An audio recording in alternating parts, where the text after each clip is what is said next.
Hey, what's up, everyone? It has been so long. I think the last time I posted anything to YouTube was in July. Yeah, it's been fun being away, and I have no idea how long I'll be here tonight, or whether I'll do anything again.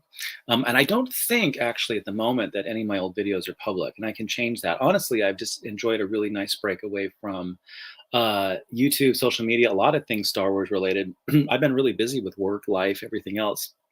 And Yeah, but a lot of EU stuff's happened in the meantime. And I've been trying to keep up with it. Yeah, I have a very rare. Thank you, Ethan. Welcome back. Appreciate the welcome back. Thank you. Good to see you.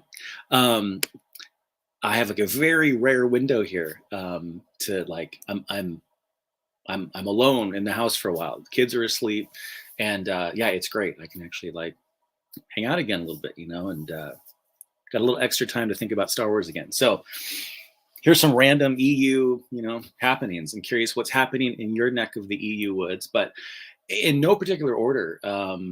One interesting thing is I'm constantly on the hunt for um, for things out there, obscure EU things that I didn't know existed, right? And I say a million times that as good as some of the lists are of all things EU, they're only as strong as like all of us constantly continuing to look for new obscure things, right? If you add all of the lists out there together, you get 99.9% of the way. But the reason why there's still that 0.1% left is because there are things that just everyone forgot, went down the memory hole.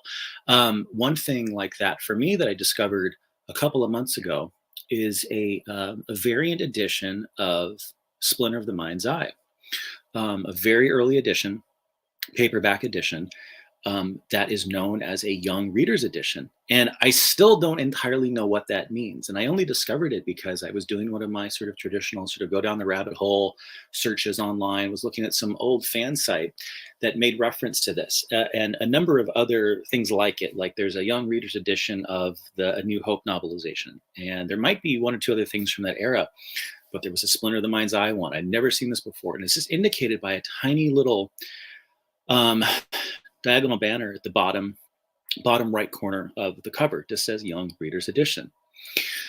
So I immediately take to eBay, secondary market, look for this stuff, and I found one copy available online from Australia, and the person didn't have a lot of description about it, and so I wrote to them. And by the way, they were selling it for a considerable amount of money, not an unreasonable amount. Not so much that you wouldn't want to take a chance on picking this up and learning more about it, but the shipping's a little tricky from Australia to North America, so that was going to be a little pricey. But I reached out to say, this is amazing, this is really cool, I haven't seen this before. What can you tell me about it? How does it differ from the regular text? What does it mean to be Young Reader's Edition? Does it have pictures in it? Does it have a different version of the story? And basically, the person just wrote back, this was a good lesson in writing to people on eBay and giving them too much information. Basically writes back and says,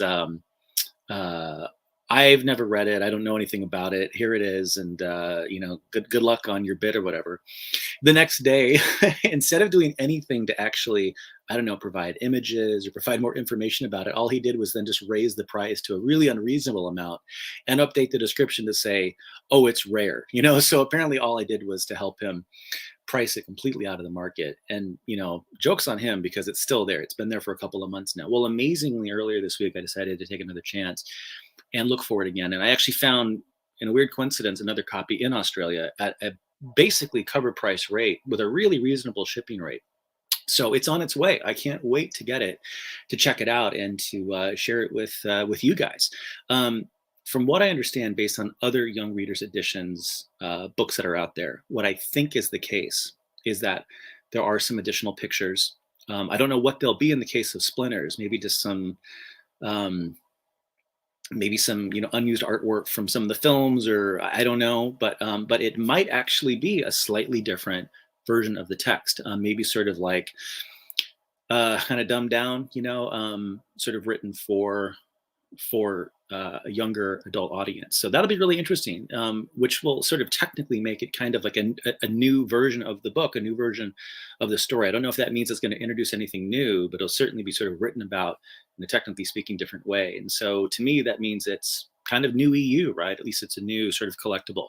And one thing that increasingly I've I've been sort of moving more and more towards in terms of like my just interest in Star Wars, the expanded universe sort of movement and community is less and less on sort of as some folks might remember old videos I posted on things I'm sort of like kind of bored and tired of arguing about, right?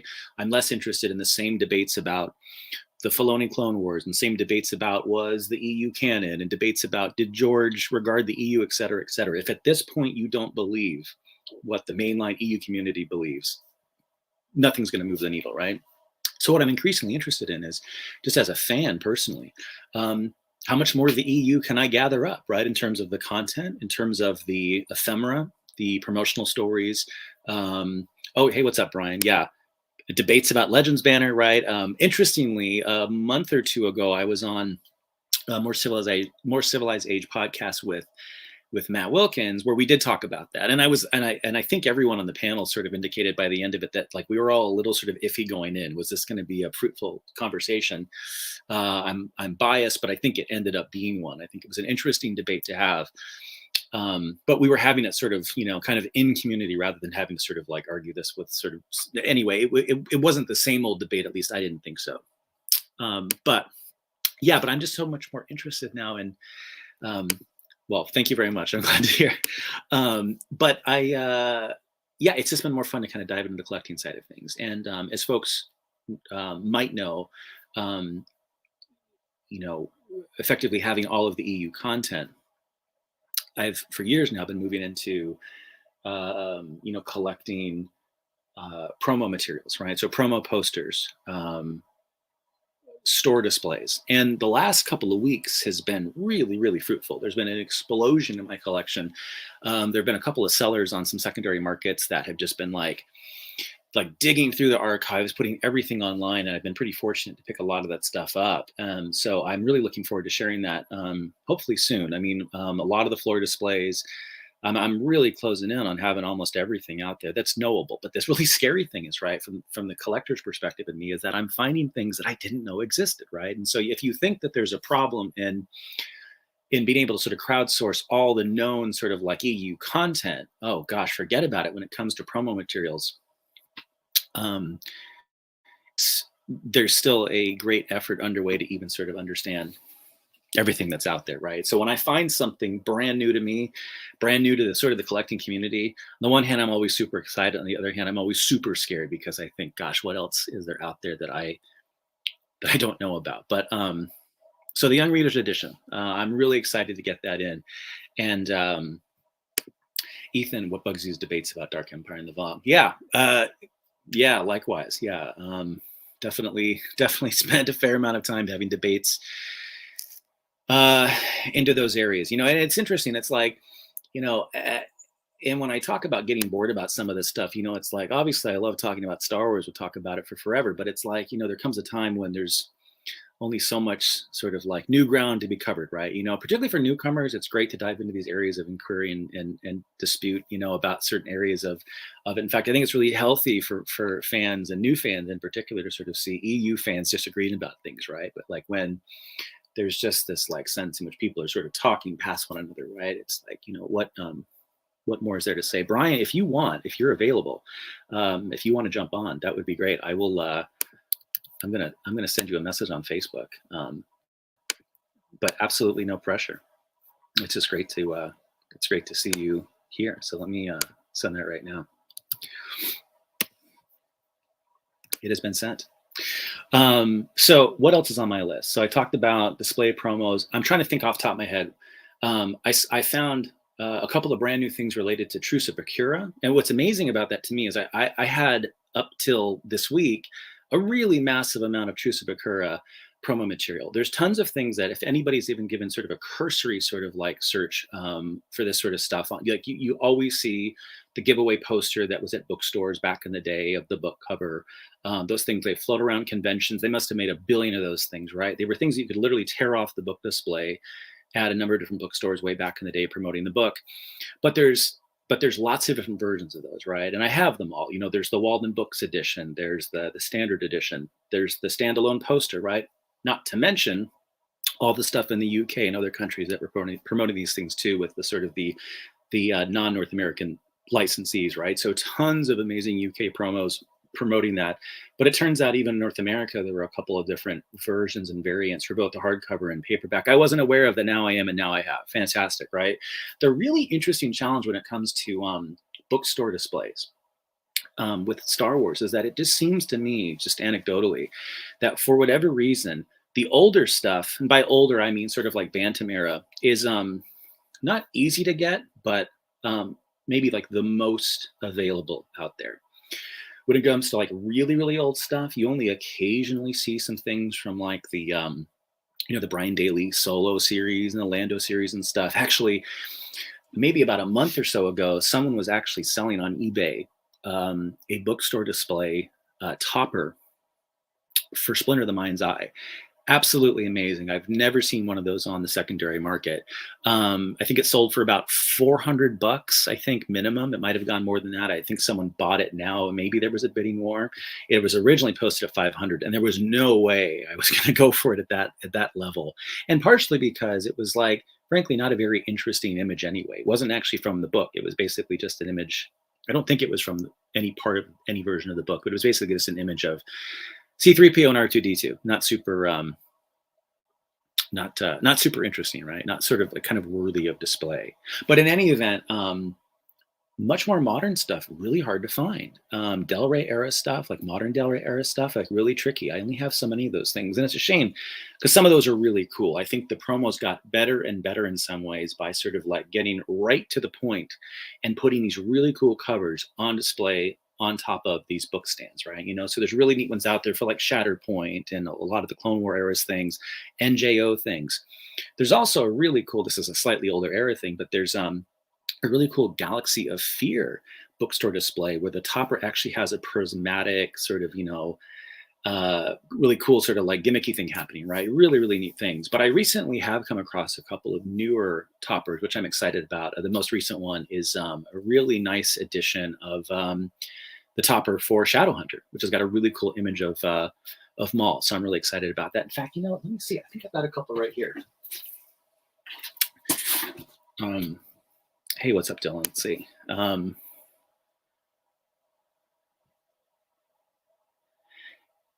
Yeah, right.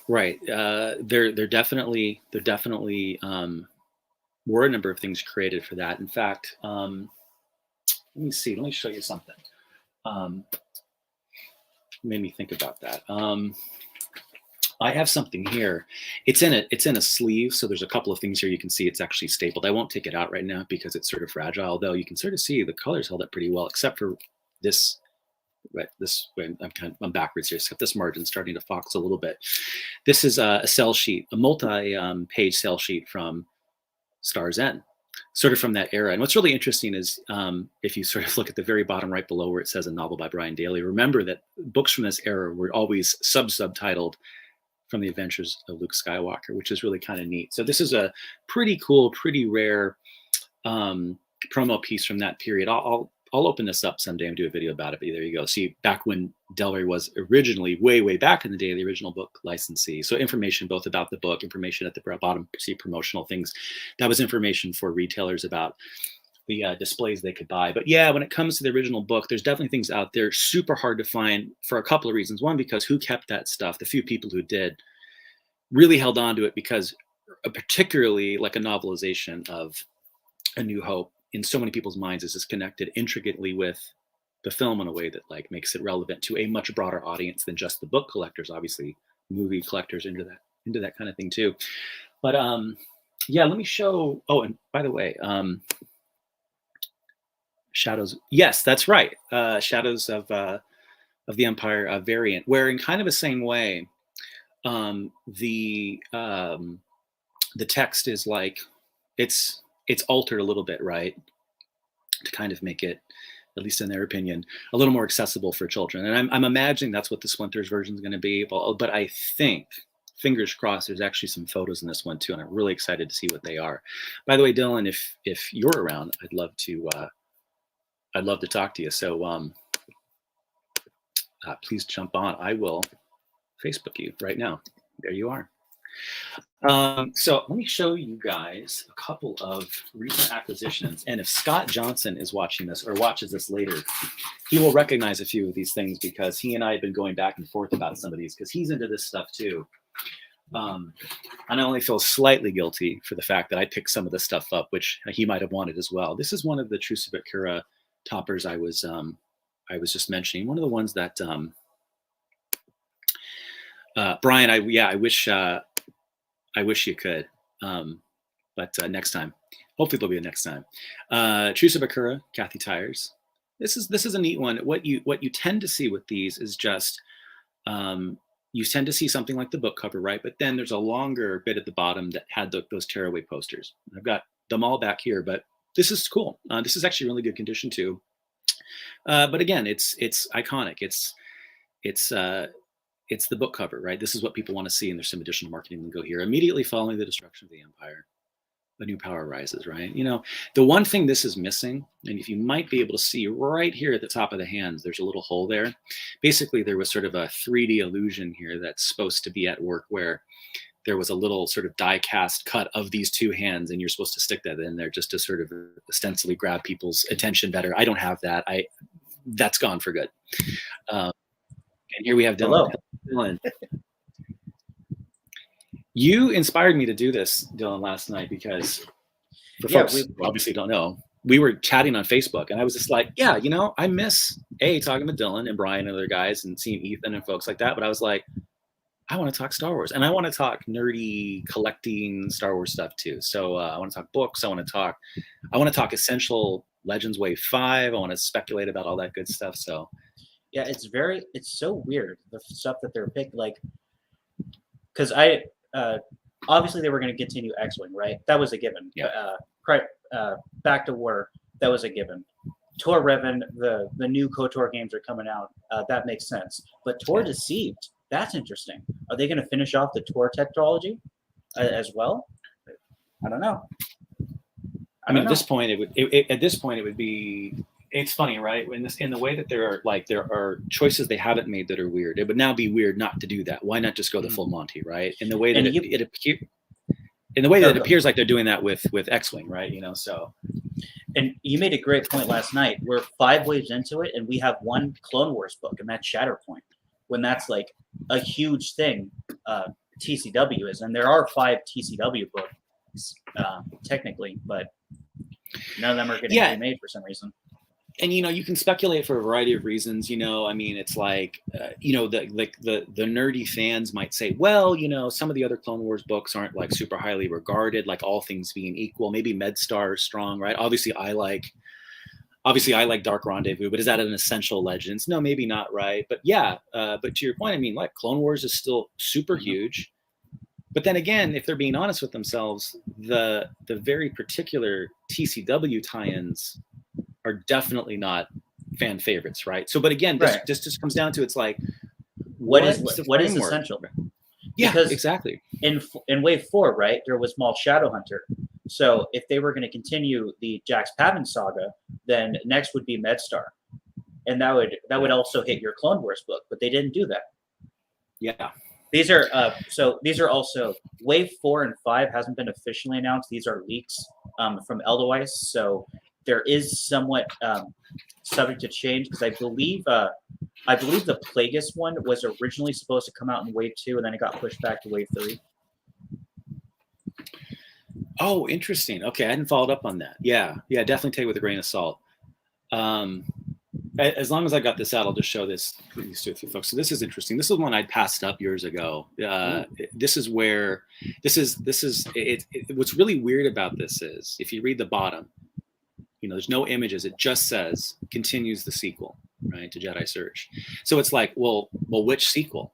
which sequel is it, right? So this is to me, this is a really lazy promo. Either they thought that it was going to sell on its own, or they just, no one was at the wheel. It turns out this is for the first sequel. The final sequel is Champions of the Force. It's like a completely different color, but again, doesn't say anything. It doesn't even say the name of the book. Neither say the name of the book. Really weird. This one is cool too. I'll show this. This is one of many courtship of Leia toppers. Really neat here. And as Scott Johnson pointed out, we were talking a bit about this. This really neat because this is slightly different than the cover art on the book. And we were sort of wondering where on earth this came from, but really, really neat stuff. But anyway, back to Essential Legends. What is essential? All of it. Well, exactly, right? I mean, that's certainly what I'd like to say. But again, I would love to know, and among a long list of, and I feel bad. Everyone, thinks I'm just some like sort of, pessimistic guy when it's come to the Legends, the Essential Legends project. But it's like, I think it's so great. I'm so excited. They're all in print. It's so neat to walk into a Target and see that stuff in the way that years ago you would have. I used to buy some of my EU books from Target, things like that. And then just like big box stores. And yet what a missed opportunity not to have an introduction, even like a 1-paragraph introduction from an editor at Del Rey to say, here's our framework. Here's why this is essential. How cool would that be, right? And it's weird because I'm thinking back, right, when the Marvel Epic collections came out, because they came out with 4 or 5 originals, but like there was this air of, okay, yeah, they're going to reprint everything, right? I don't think anyone back then had any doubts that they weren't going to reprint anything. I mean, there was the thing with Tales of the Jedi because they took a long time to do that, but even that's now out now. But with this Essential Legends collection, I don't know. I just have this feeling that it's going to come to an end and they're going to leave it off. I've had that feeling since the beginning. I didn't have that with the Marvel Epic collections, but I do have that with the Essential Legends. I don't know what it is, but I just have that feeling that there's X number of ways and only so many books are going to get reprinted with a new cover, and that's going to be it. I don't know why that is. I just have that preconceived notion, but I do. Yeah, it's a really interesting point about Epic Collection. I mean, I think at this point, especially we just in general, we as like a comic consumer community, we've learned that like Epic Collections tend to mean everything. Like it really seems like Marvel wants to commit to that program with all the titles, right? And they're really pumping them out. But yeah, I felt that way from the start too about the Essential Legends. It kind of came out of nowhere. Again, more Legends is great. I love seeing them on the shelf, but yeah, at this point, it's starting to feel a little random, and again, I'm super worried. I'm super worried that they're seeming to commit to fully publishing certain eras and certain sort of storylines, but others they've not even scratched the surface on. Again, like we talked about last night, like New Jedi Order, Legacy, and Fate of the Jedi, and it's like. And understandably, you would need dozens of waves to put that out, and I think that's some of our hesitation of is kind of temporary, because if in wave 2 or 3 there was Vector Prime, and then there was Dark Tide, and then Age of Chaos, then it's like, okay, they're gonna do all of New Jedi Order. That's basic, but they haven't done that, and we're now on the final book of the Rogue Squadron arc of X-Wing. So it's like in wave 6, is there going to be Wraith Squadron? If there's not Wraith Squadron, then they're probably not going to finish X-Wing. They're probably just going to leave it to the stackable books. I don't know, but and it's weird, and it's funny. We might have said this last night, but I can't tell what I'd be more upset by. Like if they just did the rest, if they did Wraith, right, but at the expense of doing other things, right? Or alternatively, would I be mad that like they stopped here? It's like again, it's like they put us in this weird position of being like of hoping for like either everything or nothing in order to make room for others, right? But it's funny, like let's say they move into Wraith. Well, did they go all the way? I mean, like do they do Mercy Kill? Do they do Mercy Kill? Yeah, right. So it's fascinating. It's fun. It's fun to speculate about. It is, and it does matter, because even if you're like, because I'm sort of in this camp of I don't really care for the reprints. I don't like a lot of the new covers. I already have the books. I don't need another one, especially not a bigger one. But I do care about the unabridged audiobooks. I am getting all those, and it's so nice to have Bantam era books unabridged now.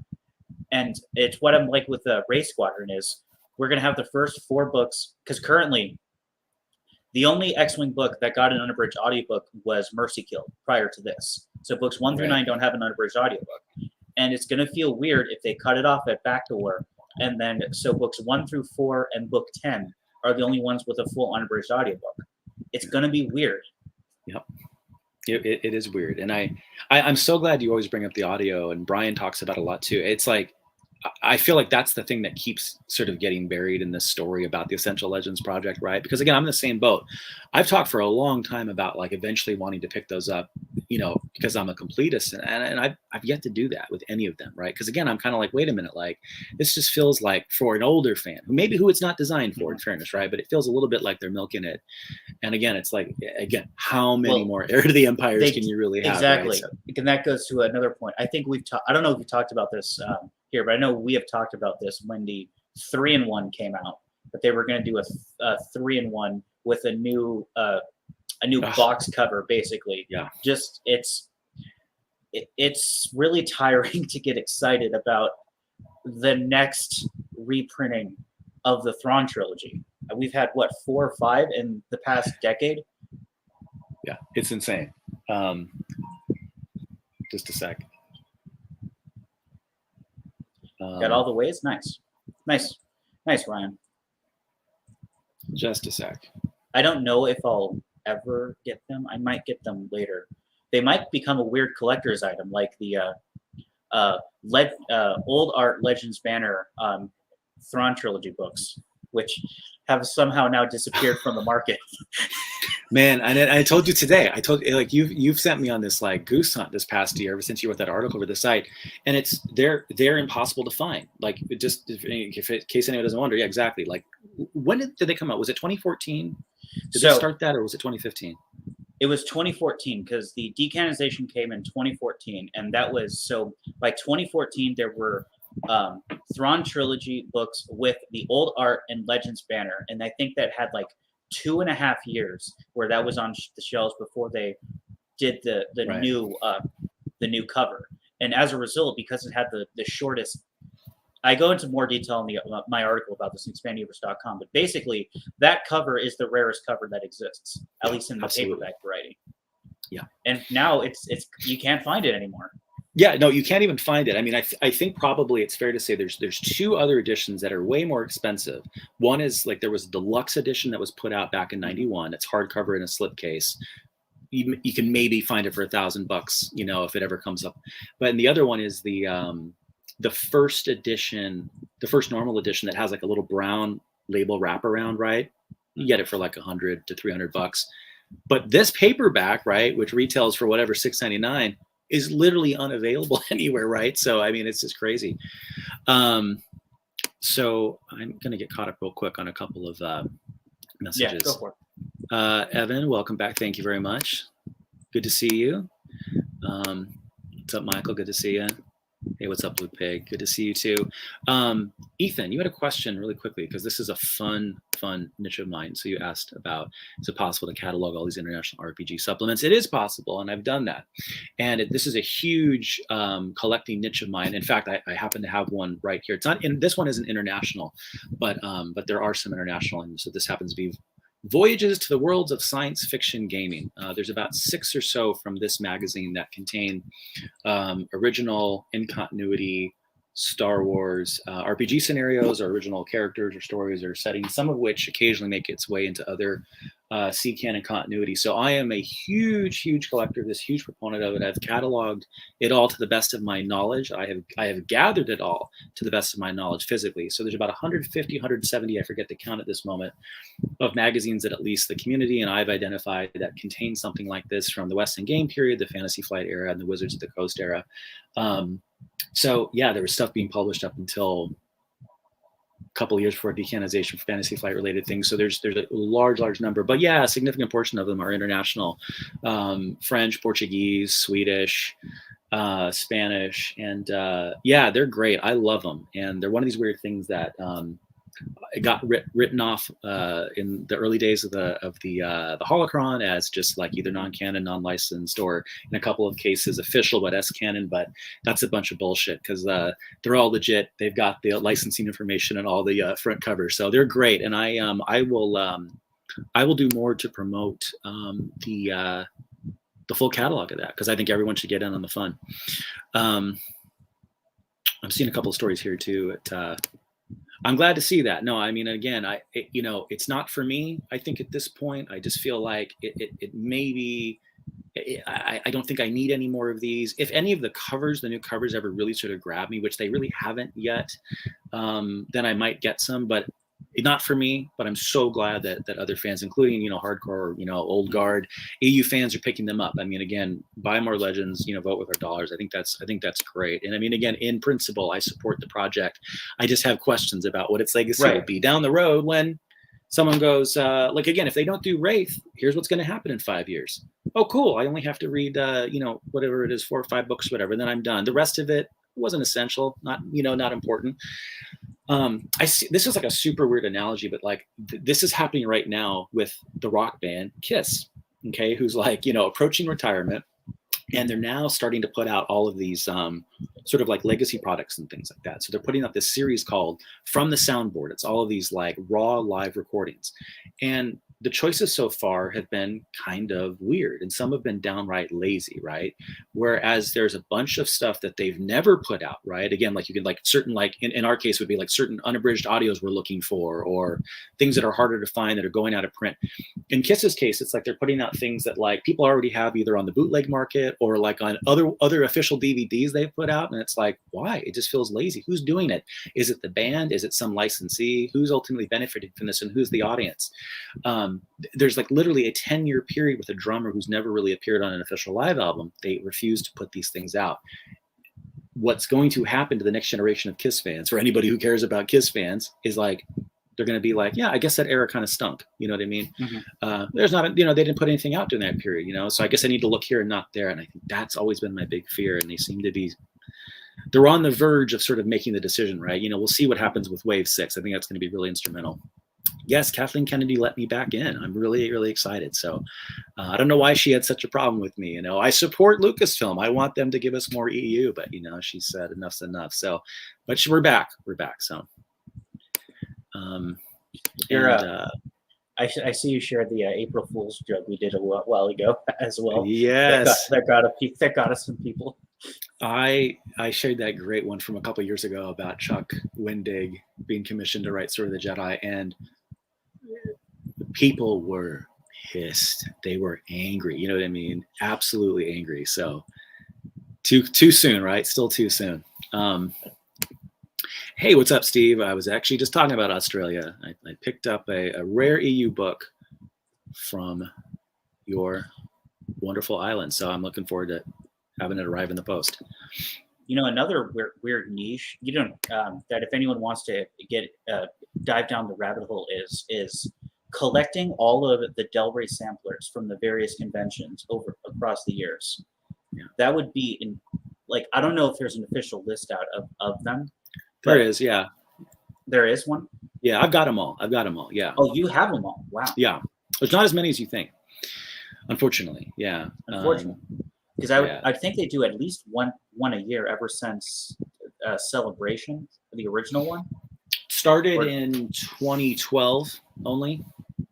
Really? Yeah. I thought they were a lot older than that. No, I mean, there are samplers that precede that. Like there's like some comic samplers. There's some other places where some snippets. In fact, you might remember too. There's even Bantam era ones. Remember, I shared the one with you that had, I think, the earliest appearance of a snippet of Empire. But no, as far as I've been able to gather, the Del Rey samplers only go back. Star Wars related Del Rey samplers only go back to 2012. Yeah, kind of weird. Yeah. But I think they've continued ever since. I mean, but I think they stopped being relevant to us in. Yeah. Well, I remember when we were at Celebration Chicago, they didn't have a Del Rey sampler at Celebration Anaheim, but at Celebration Chicago, they had them. And we actually had Twin Sons. We got a few people that donated them to us. I remember that. Yeah. They're great. In fact, God, do I have one? I think I've got one like right nearby. I've done a video about them. But the 2012 and 2013 ones, I don't actually think the 2014 has anything relevant for the EU, because I think by that point, I think by the time they were published, I think the announcement had already been made. But the 2012, 2013 are great, particularly because in addition to containing snippets for some of the forthcoming books, they actually contain full short stories. that wouldn't for a while appear. You'd have to wait a while for like a paperback edition. So it's a really cool way of getting yet another sort of like physical version of things that otherwise are just like in a magazine or the back of another book. So I think they're great. The 2012 one has been kind of hard to find, although I've noticed them popping back up on the market. By the way, I'm always excited when I drop a Kiss analogy and people go for it. Oh yeah, Kiss. And this is true. They've been approaching retirement for 20 years. They actually did retire briefly.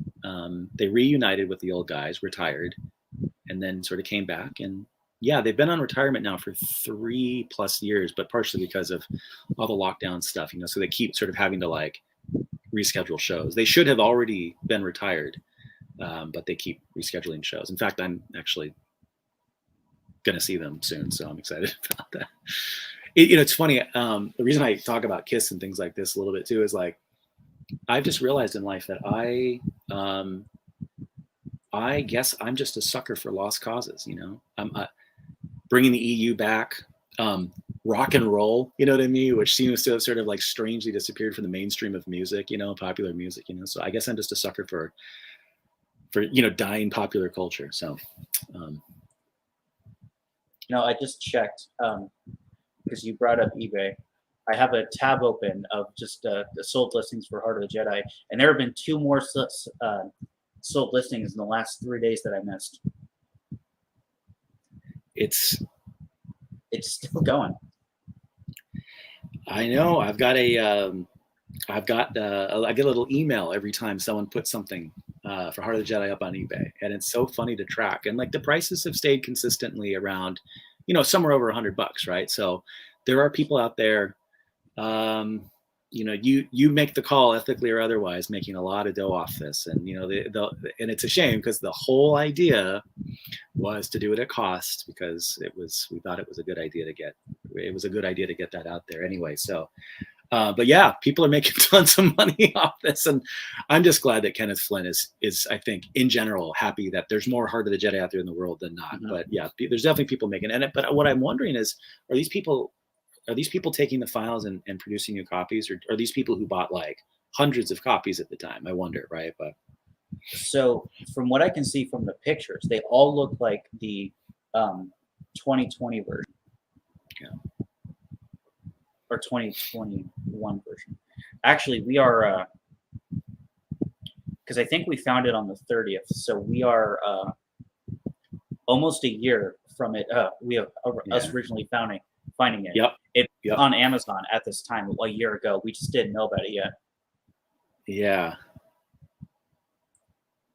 Well, yep. It's funny. I remember right before the news doing a stream. You might have been on that too with Matt. I was just like, well, wink, wink. If you guys do some searching from time to time, you find these things pop up. Speaking of which, by the way, Matt Wilkins. Let's do an advertisement for Matt Wilkins. Matt Wilkins has a book collection. I don't know if he wants this public or not. I think he's talked about it, but he has a book collection on Amazon, which you can find, I think, just by Googling his name. Matt Wilkins Star Wars, and so it's one of his like what's it called? I forget. Like. Tales from the Galaxy. It's volume 4, and it's a mix of quality fan fiction that he's curated over the years, and some hard to find EU short stories and things like that. So you can pick it up. It's great. Amazon print on demand, kind of like Heart of the Jedi. It's great. It comes in hardcover, very attractive. If you're a completist, you have to have the Matt Wilkins Tales from the Galaxy 4. Hopefully he puts up the previous 3. So, and then continues with volume 5. Yeah, we'll see, right? Maybe some enterprising young lad will get the files and do it for him. So what else is going on, man? So let me see. I talked about posters. I talked about floor displays. We talked about essential legends. How I'm not letting myself get. Oh, the Kenobi hardcover that's coming out. Oh yes, and again, right? It's so weird. So for those of you who don't know, Barnes & Noble, like when they did with the Han Solo trilogy, when they released the A.C. Crispin Han Solo trilogy in a hardcover 3-in-1. Great, perfectly good trilogy, 100% makes sense. Well, They're doing it again with Kenobi because there's a Kenobi movie coming out or something like along the lines. I don't follow new canon, right? But it's so weird because it's collecting John Jackson Miller's Kenobi. Okay, fantastic choice, great book and all that, but also The Approaching Storm. It's such an interesting pick for the other book because when I think of Approaching Storm, I think of it as more of an Anakin book than I do a Kenobi. Like Kenobi's in it, sure. Yeah. But it's more of an Anakin book to me, at least. I don't know. There's got to be a better Kenobi book to include in there other than Approaching Storm, but it's what they picked. Yeah, no, I feel totally the same way. I mean, yeah, it's basically, I guess it's included under the principle that like he's in the book, right? So I couldn't help but wonder, like, is this some like weird? I know this is like a silly thing, and I'm like half joking, but is it some weird sort of like compromise they made in whatever legal battles with Alan Dean Foster about the royalties? It's like, well, you know what? Like, Maybe. we'll give you another little boost, right? We'll put this in there. Maybe, but he didn't mention Approaching Storm as one of the books he wasn't getting royalties on. Oh, in his original claim. Interesting. It was the novelizations of it was a novelization of Luke Skywalker, Star Wars: The Adventure of Luke Skywalker, and the Force Awakens novelization. It was those two novelizations specifically that he said back and that he wasn't getting royalties on, not The Approaching Storm. Interesting. That would have been a good, interesting. Yeah, and I agree. I agree, Ryan. Assess's Deception, I think, would have been the better choice if you wanted a Clone Wars era Kenobi story. I think that's the choice. Yeah. Again, I mean, this is what's so funny. It's like, I don't want to imply that the people making these decisions aren't fans, but clearly Ryan has a better idea than the people actually in charge of publishing like what EU books. It's just a shame, Yeah. By the way, I mean, with short stories, I've said this before. What I really hope, and this would be this would tell me that someone's really behind the wheel, really thinking essentially right about this stuff. Is like, I think it'd be neat if there was one of these waves that actually included something like a collection of shorter things, right? It doesn't have to just be novels. But if we think about essential legends, stories, and not just books, think a bit more broadly, like what essential stories are there? What additional sorts of content can we put in there? I think it'd be really neat. We'll see if they ever get that bold, or is it more like the Kiss live albums? We're just going to sort of like put some stuff out there, but only time will tell. Because you can get most of them in paperbacks, but it's weird where they're collected. Because I remember when I read through Republic Commando, each book has a short story at the end of it, basically.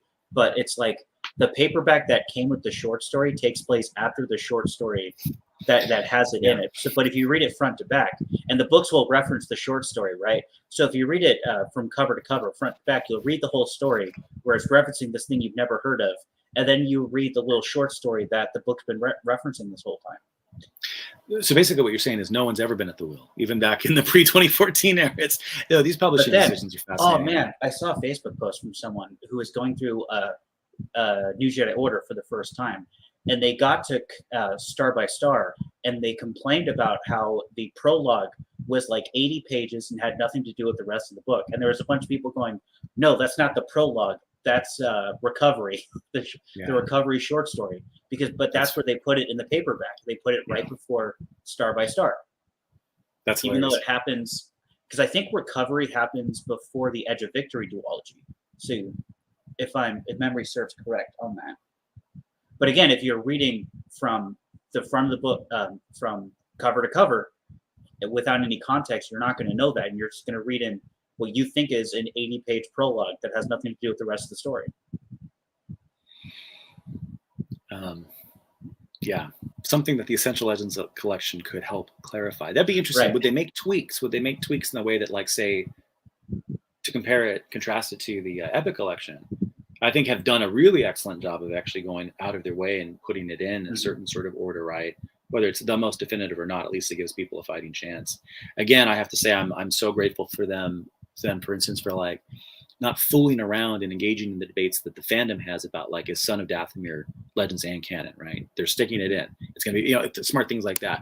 Quick crowdsourcing for Steve here. I don't know about the the blueprinting of the Vong species. But I was just curious about the GI Joe connection. I love GI Joe so much, and but I realized something like years later. I realized that with GI Joe, I think I only had like one Cobra toy ever when I was a kid. I almost like forgot that part of the lore when I was playing with them, with my friends for whatever reason. I could go figure. So I cannot help on the Cobra Law connection, unfortunately, but someone else can. And Evan, good job getting those deals. Fantastic. That seems like a pretty good price for that for sure.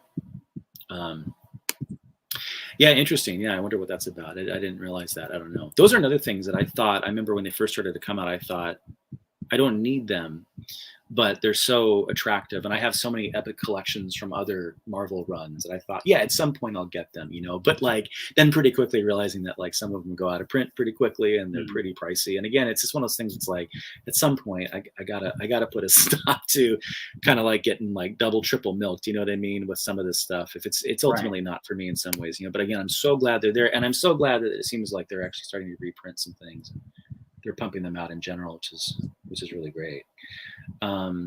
Particularly since like, I've been such a huge proponent for the last couple of years of reading comics digitally, whether it's on like the Marvel or DC apps, whatever their limitations, but particularly Comixology, which has been really great, which has a lot of this stuff too, if you're willing to buy it. But like, again, like the Marvel app, like has pretty much every available Legends Star Wars run, which is great. But Comixology recently, as I'm sure a lot of comics fans know, has been basically blasted away by Amazon, who's always owned, or at least for the last couple of years, has owned Comixology, but finally merged the app, which was really serviceable, with the Kindle app now, so that you basically can't read it the same way you used to. It's basically destroyed the comics reading experience, which is like making it, turns out, like good old-fashioned physical versions like really essential again. And so it's a shame that some of them are so expensive, but yeah, it's where you guys used to be able to just like grab a tablet or your desktop and read the stuff pretty easily. Not really that, at least not that way for me anymore. You need to kind of go back and get the physical stuff. So I just want someone to explain. I think I told you last night. I mean, I've asked some of the editors, like with the Essential Legends stuff, like what is the framework? And they always like blow it off, like they think you're trying to like critique it or something. I just want to know. I'm fascinated by it. It's a nerd. It's a nerdy question from a nerd about this stuff. Like, I think someone earlier said maybe they're just picking books that are good for like people who haven't read anything, right? It's like beginners basically. And I think there's a lot of beginner books in there, but there's also not. Like Plagueis, to get the full like enjoyment out of Plagueis, you have to have read all the stuff that it's referencing, right? Mm-hmm. Mm-hmm. I think so. Yeah, it's hard for us, right? It's hard. We're kind of inside this, it's hard to kind of step out of it a little bit. But I think that's right. But I mean, but it's certainly. But what's interesting is like there's a portion of it. We kind of like, what do we say? It's sort of like 75% makes sense, about 25% feels a little sort of oddball, right? So at 75%, it's basically, it's like, it's the iconic stuff, it's the fan consensus stuff, it's the stuff that like if it wasn't there, it would look like an eccentric contrarian omission, right? But it's these other random things, and like a couple of the one-offs. Well, that's the weird thing too. What I'm always fascinated by is again this apparent balance now between these full runs. Are they going to go all 10, 11, X-Wing books, whatever? But at the expense of what? Other series, but also just like the random one-offs, right? There's a lot of fun random one-offs that I want to see. And it's like, okay, Shadowhunters. Okay, fine, right? Everyone knows Maul. It's a standalone book. Okay, but it's like essential? I don't know. Like I think it's pretty well received in the fandom. Is it essential? Yeah. I don't know, right? But again, I've said this before, this will never happen. But for me, if they really wanted to be honest with themselves and with the fandom, an essential and a Legends essential book is, say, something like the Revenge of the Sith novelization, but they'll never do that, right? Right. But I'd say it would be so fun to see, like just to pick an example, like a random one-off, like New Rebellion from the Bantam era, or something, But you made a good point though. Let's talk about Zahn. So of course they had to do Heir to the Empire in the whole trilogy. Mm-hmm. But nothing else. Yeah, nothing else. Really, and I guess like there's so outside of outside of the Thrawn trilogy and within the Legends continuity, what is Zahn's next best book? It's got to be Outbound Flight, right? I think so. Absolutely. Yeah. And but again, like what if they went with like, it would be, you know what, they ought to go with like choices of one, just to like trick the new canon fandom into thinking that Mara Jade or something is going to be canonized or whatever, right? You know, but I think it'll be Outbound Flight, and I think in a way too that I think if they have a lot more runs, a lot more waves, and don't have something like that, I think again that would start to look over time, would start to look weird, because that's one of those books that I think, you know, has like a pretty good fan consensus around it. I love sort of playing the game of like, just taking Zahn as one example, like what's Zahn's last great book? What's his last good book? What's his first bad book, right? You know, and I think it like things start to break down around Outbound Flight, right? You know what I mean? In some ways, right? I'm on record as saying that I think why can't I think of the book before Choices of One? Why can't I think of that? Allegiance. I'm on record as saying I think that's his last good book, because I think it's a good premise. But anyway, but I like playing this game too with like all of the EU. So like think about like what's the last great book that came out like in publication order? What's the last good book? What's the first bad book? Anyway, that'd be a fun topic for a video. But then there's another one, and this is what I'm just thinking is in a lot of like card games, right? There's the concept of like, hey, what's up? Hey, there's a concept of like pack filler, right? There's like one or two chase cards and the rest are pack filler. So there's also a part of me that's like, are they holding back some of this other stuff like New Jedi Order, Legacy of the Force and whatnot to be the key selling ones? So that way they can bundle like Star by Star with Galaxy's Ruins of Dantooine. You know, are they going to do something like that where like, because we're eventually if they are going to do everything, if they are going to reprint literally everything, right? If they put out all the good stuff first, they're eventually going to get to the stuff no one cares about, essentially. Yeah. So there's a little bit of a marketing sense too. If you know what are the not so popular books, and you make sure that they come out with other popular books, so that at least there's something in the wave that the fans care about. Yeah. So that could explain what we're seeing, but that's under the assumption that they are going to print everything. Well, that's right, and I mean I think if we have to be realistic, like I mean I think the term essential, I mean it literally means it's what's the actual essence, right, of it, and can we honestly say that all however many adult novel books, I don't know, right? So there probably is a cutting off point, realistically, right? And assuming these things are still viable in the market, but yeah, like I mean it looks like at this point there's going to be a lot of additional waves, right? So at some point they're going to have to make those hard choices, and you make a really, really interesting point, and you see this in politics actually. There's an old tactic that activists use with ballot measures, right? So what they'll sometimes do in a state, in an election, where they really want people to come out for a particular candidate, you know what they do?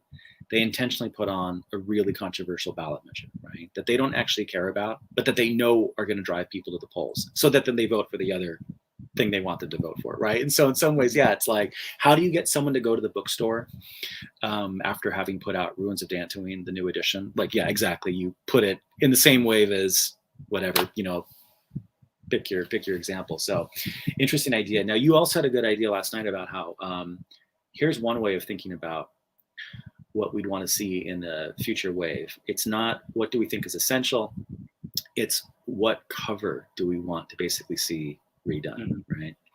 Obviously Galaxies, you mentioned Ruins of Dantooine, right? You mentioned Scourge, and I think I don't mind Scourge, and again, there's something unique about it, right? With just that contrast, where there's nothing else in the background. But yeah, fair enough. It could probably be more inventive. But well, I think the best one so far, just from the stand, is that we now finally have an English version of a consistent cover art for Darth Bane, the Bane trilogy. Because yes, 1 and absolutely. 3 have a really good consistent art style, but 2 is like completely out of left field, and it just doesn't fit in with the rest of them. So now at least we have we have an English version with a consistent art style. I know that there's some foreign editions that actually have a consistent art style with them, and I've seen a Rule of Two cover that looks a lot like Path of Destruction and Dynasty of Evil a couple times. I can't remember what it looks like now, but I know I've seen one that follows that art style. Yeah, I've never looked into it, but like I'd love to know. That's another sort of like behind the scenes editing and publishing decision. I'd love to know more about, like, who put the second cover together. I think it was like I think I remember Carbisham talking about that like Path of Destruction was too popular for its own, because it was so popular that Delaware was, we need the second book now, so they kicked something else off the schedule to bump up Rule of Two up. He had to fly through it, right? Yeah, he had to fly through it at the end of the year, and I wonder if that rushed production process led to the sub quality, subpar cover that we got, because there's a 2-year gap between Rule of Two and Dynasty of Evil. Release. I mean, it's amazing though. I mean, it's like, boy, was like Photoshop that limited at that time too? I mean, did they literally have like a half an hour to put it together? You know, did someone forget to upload the file at the last second? You know, and who knows? That's a good one. I don't know. I'm slightly exaggerating when I say, on the whole, I don't think the EU had a lot of great covers. That's my kind of wild hot take, you know. And some are, I think the highs are very high. There's some real bad ones. I think on the whole they're pretty average actually. I am fascinated by some of the decisions behind them. At least in novels, I think comics, good to see you. especially in the 90s to probably 2008, 2009 era, were very good with their covers. Oh, let me clarify. I'm saying book covers. I think the comic covers have been stellar on the whole. Yeah. Even with some of the runs I don't like again, I think the Brian Wood run actually had some really good art, actually, really good comic art for those especially. But yeah, no, I think the best Star Wars cover art of all is probably something from Crimson Empire. I think you could pick any number of the issues. Yeah, so this is a great question, right? And like I think it's fascinating, particularly as it relates to the Essential Legends question of like, why are they publishing what they publish? It's so interesting to see that after all this time, obviously capitalizing on the Kenobi show, we're going to get like Kenobi as an essential edition, but also as one of these Barnes and Noble exclusive leather-bound ones. And it's like, it's so fascinating that whatever decision-making framework is behind putting Kenobi out, I guess. But Bounty Hunter Wars, so the Barnes and Noble, right? They came out with the Han Solo when the Han Solo movie is. There's the Bounty Hunter Wars when there's a Boba Fett TV show. Kenobi when there's a Kenobi TV show. I'm almost certain there's some sort of Rogue Squadron TV show, but they're not putting that in hardcover, when Rogue Squadron is like, the X-Wing series is like the series that has not had a hardcover printing ever. It's like, if you are a hardcover collector, the Rogue Squadron is the sore thumb that there just isn't one, but they're not making it into a hardcover. It's these weird decisions to not do things that I think the fans would actually want. Not saying that they don't want the Bounty Hunter Wars hardcover or Kenobi hardcover.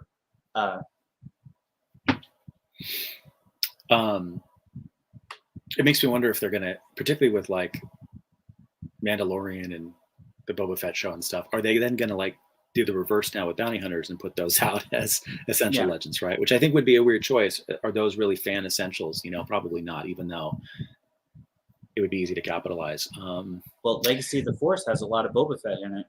Well, no kidding. Exactly. Yeah, no, exactly. Right. But that would, but if they would, but again, if you're thinking of the Essential Legends collection, if they put out Legacy of the Force and there's no, how do you do Legacy of the Force without New Jedi Order?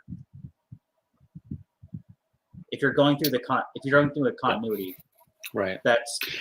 Yeah, exactly. And that's right. And that's where there's some really, really difficult decisions that I think they have to make internally and editorially, right? About like, how does this actually look down the road to someone trying to approach all of the content? And then it's a weird thing for us too, to the extent that I'm sure some of this is geared and marketed towards, older fans, right? About getting in the high. Yeah, again, it's just, it gets confusing to know how they're going to like start like messing up the story that way. I mean, it's fascinating. It's their problem to solve, right? But unfortunately, like we in the fandom have to kind of suffer the consequences as new folks come in and then deem some stuff not essential versus others.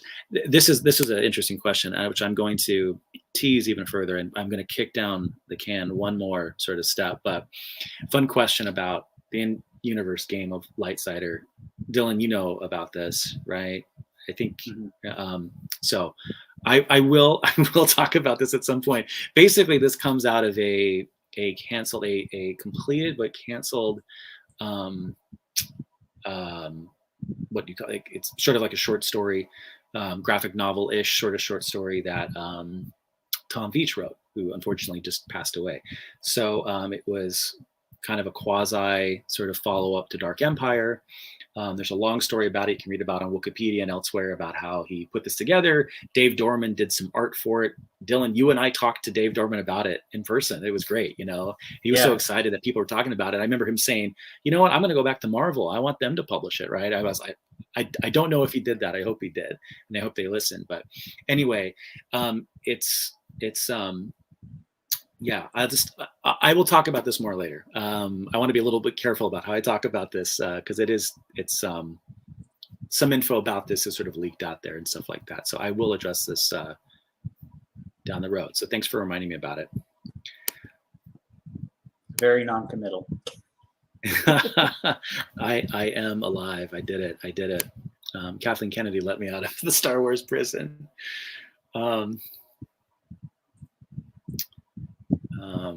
Some folks are some folks are talking about Crystal Star being essential and stuff like that, and to me that is the ultimate. Like, are they going to do that? I don't think they will. I think that's one that's probably below the line. But I don't know. Crystal Star is weirdly popular nowadays. Something I would have thought is impossible 7-8 years ago. Yeah, there's been an interesting resurgence. And I'm really glad to see that because I've said that, like, this is true of any sort of fandom, right? That there becomes sort of like the opinion that you're just supposed to have, right? You're supposed to just repeat and stuff like that. And I think both about negative and positive things. I've said, again, I've got some other hot takes. I've always said that I think Kenobi increasingly has become the book that you're supposed to love.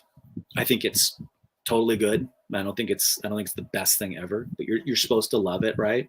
Mm-hmm. You're supposed to hate Crystal Star, but I think what had become pretty clear is that the book came out a long time ago, and I think like several new generations of fans had just like learned what you were supposed to say, and I think that's the kind of the internet social media culture kind of like, unfortunately forcing a consensus around that book. I'm really delighted to think that the reevaluation has come as a result of people actually reading the book, which I did a couple of years ago, and I took some notes on because I really wanted to sort of like, is it really what people say it is? And I kind of arrived at, a kind of a mixed view, which is that like, I don't actually have a problem with the story or elements of its contributions to lore. I don't think some of the characterization's great and some of the but it's not as bad as people talk about, right? Mm-hmm. What's worse? Is there a worse book? I don't know. We could talk about that. I know what Matt thinks. Jedi, which I think is crazy. No, it's definitely Planet of Twilight. That's my hot take. Planet of Twilight's the worst Phantom book. Fair enough. I think it's interesting to try and like speculate about the consensus, right? But I mean, I think like you'd probably be backed up there. I mean, I'm just trying to like read the sociology of the fandom. Technically, I do have the definitive answer as to. Oh yeah, right. What is it? What is it? Actually, hold on. Let me get up my sheets.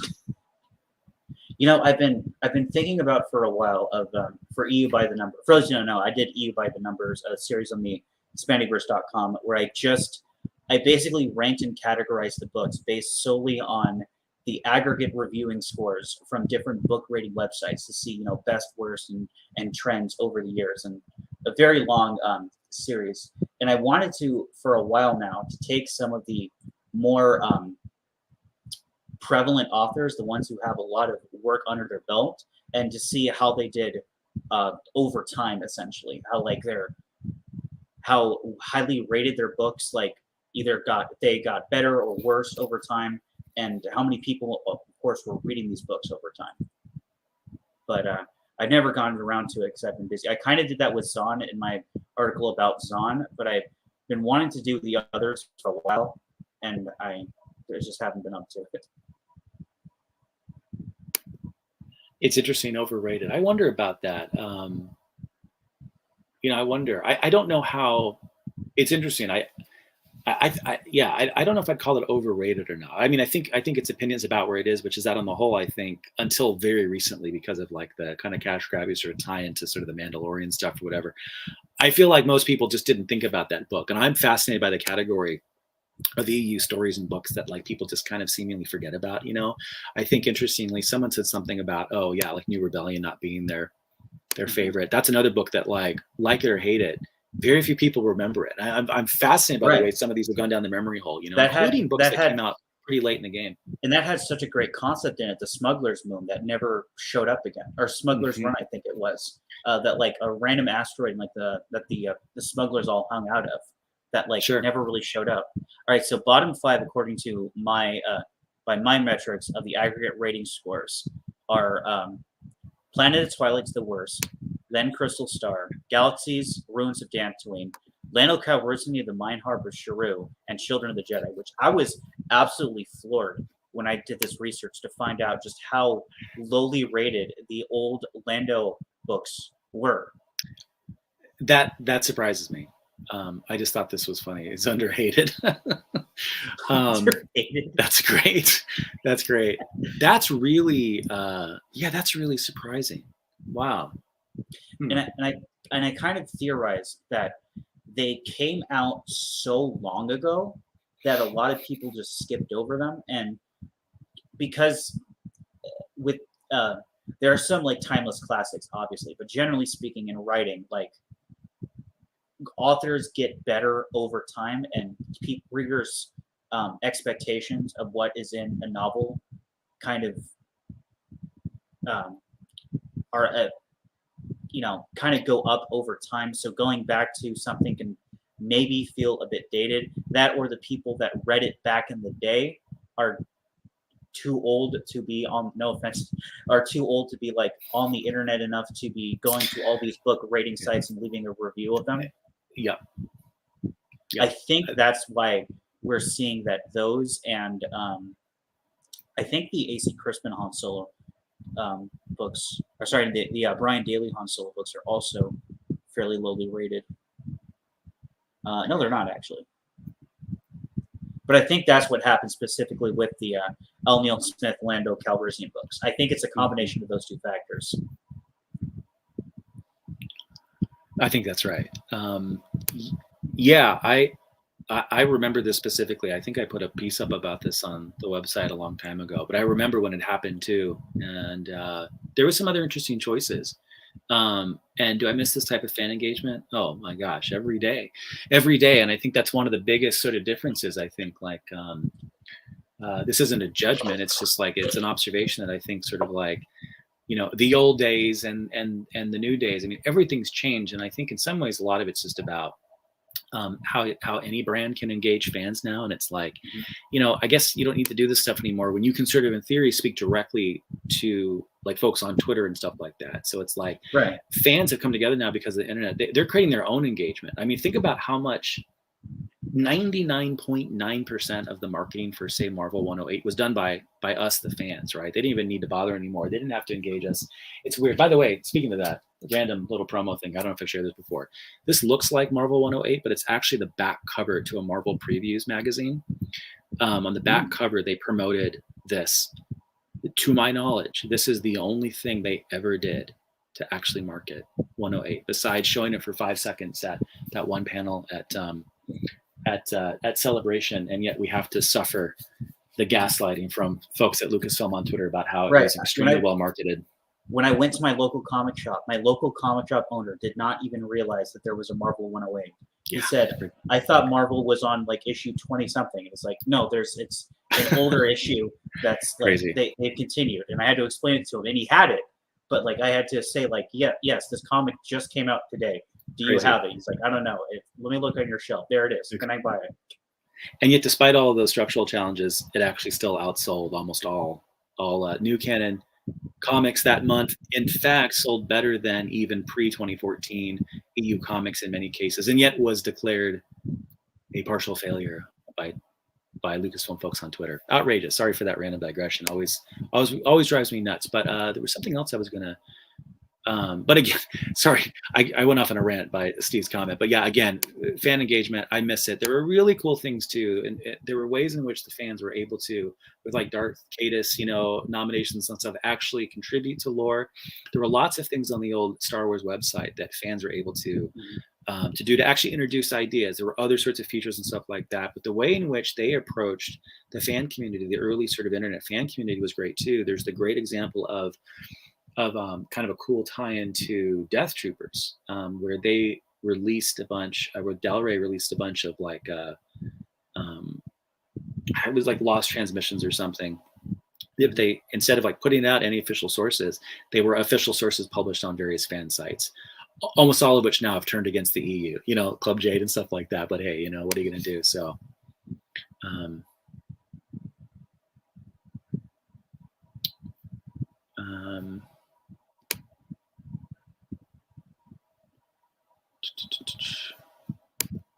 interesting. Yeah, that's cool. Yeah. Share it. Yeah. Share away. That'd be great.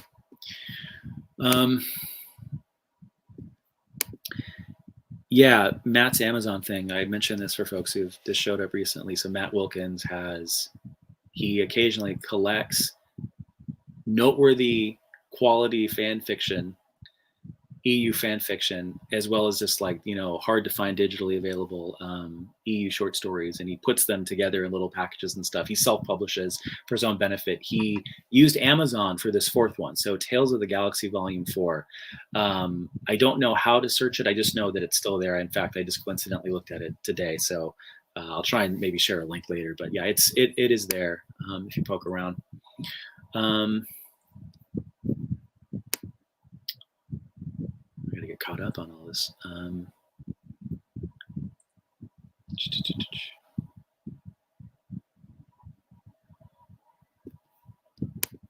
Yeah, this was the crazy thing, man. I don't know.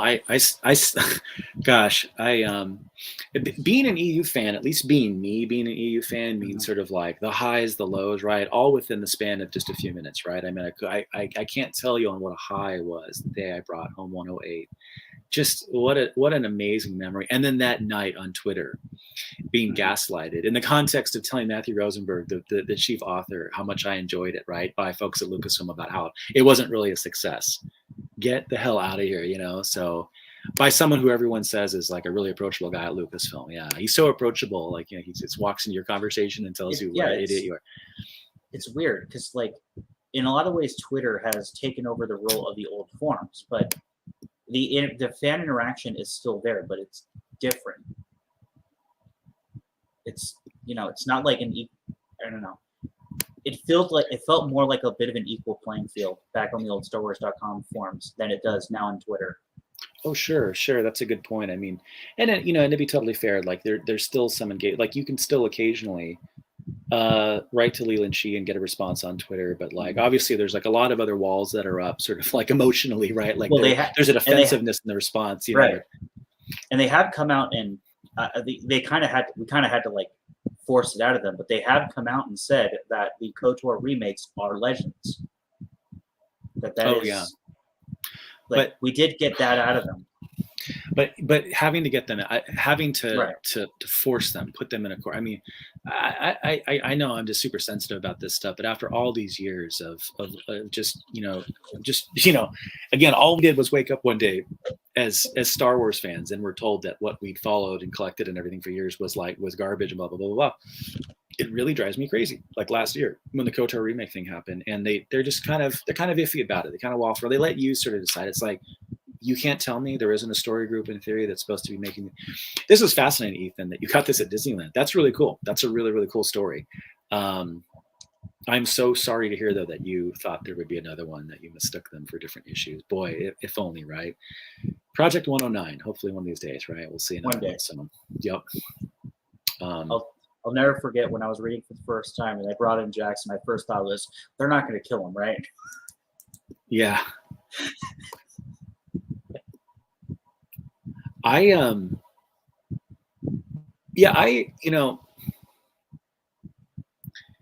without getting into like the particulars of the story, this to me is like, I'll just put it this way: this is not the first thing I would like give to someone. I think I wanted more out of that, but no disrespect to it. Not the worst, not the worst, but not the worst. Well, I think it is the worst if you count The Last Jedi as Coruscant Nights Book 4, which it is technically is.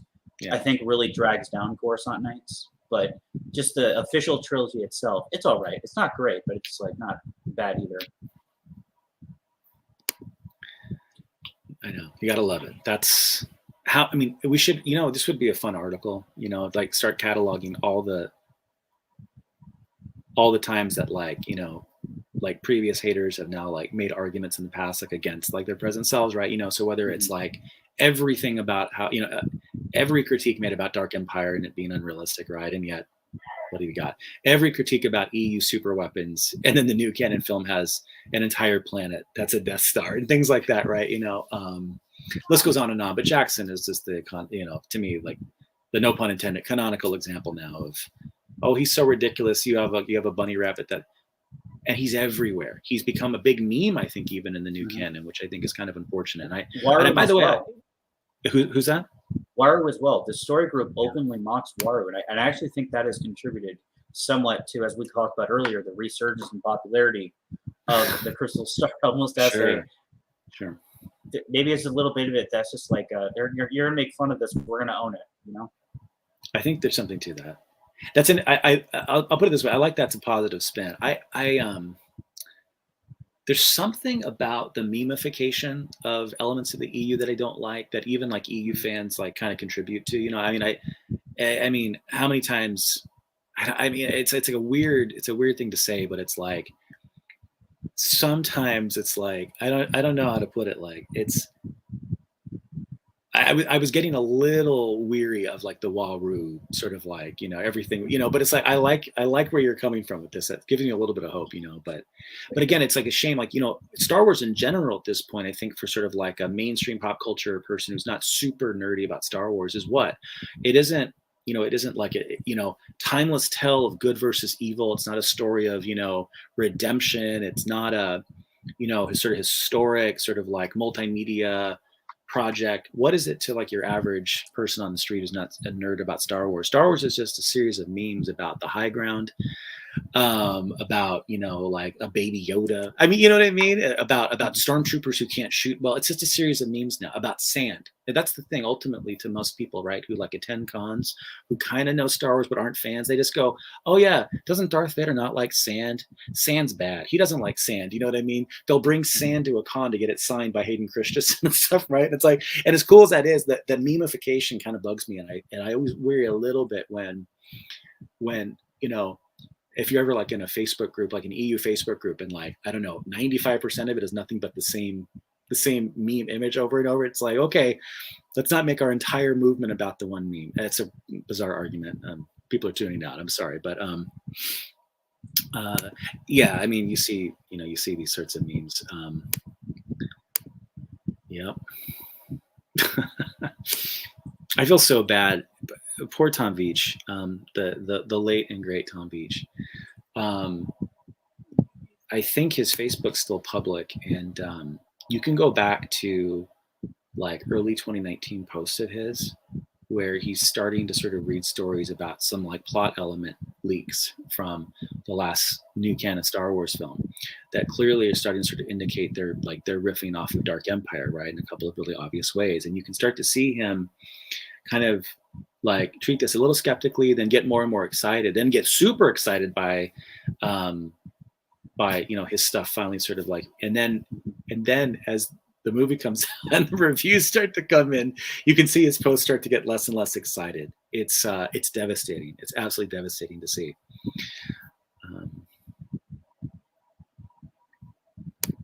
Well, that's a good point. That would have really changed things, wouldn't it? Yeah. Yeah, that's an interesting thing to think about. They were going to as well. Yep. Because I do remember in 2015 attending the TCW panel, and they were showing off some of the unfinished stuff, and they had a Vong model and a coral skipper that they were going to that was going to be a part of an episode. They were going towards that. It never happened, but.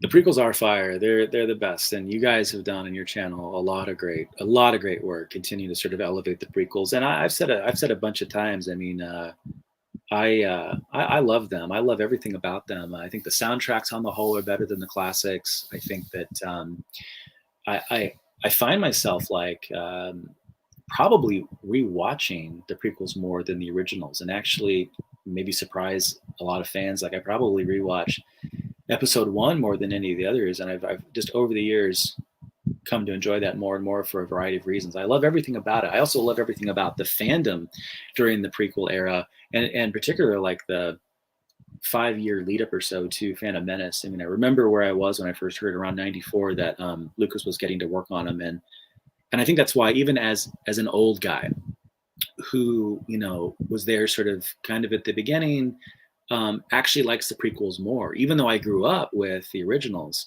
I had like a whole lifetime of excitement and anticipation building up the prequels, and that was a really, really fun time. But substantively, I think they're great too. So I'm always glad to elevate and advance prequel love. There's a very good YouTube, I forget his name, I'm subscribed to him, but he like hardly ever makes any videos, but he made a great point about the Phantom Menace, about ironically enough how Jar Jar is the real hero of the Phantom Menace, not for the one scene when he basically single-handedly convinces Padme to go back to Naboo and to dethrone the Confederacy herself. And it's because it's that scene where she's just like, the politicians aren't going to do anything. I don't know what to do. And he says, oh, we have a grand army. We could probably take them. And she goes, huh, that might work. And then even Palpatine, who is, you know, planning everything and has contingencies on contingencies, was completely thrown off by it. And it worked. And it set them back essentially 10 years to get back to where they were going in their plan. It's such an interesting way to think about the Phantom Menace. For sure. Yeah, well, I'd never thought about it like that before. Having heard that, though, all I can think of is like how then he just only accidentally helped sort of like save the day on the battlefield, right? You know, that's what's so weird. I think that's maybe the most. This is kind of slightly switch topics. I don't know how many folks here watching this, or Dylan, have you ever seen the? I think the most prominent fan edit, the Phantom edit. But I think who was the editor? Mike Nichols. Have you ever seen that? Like, it's the classic one.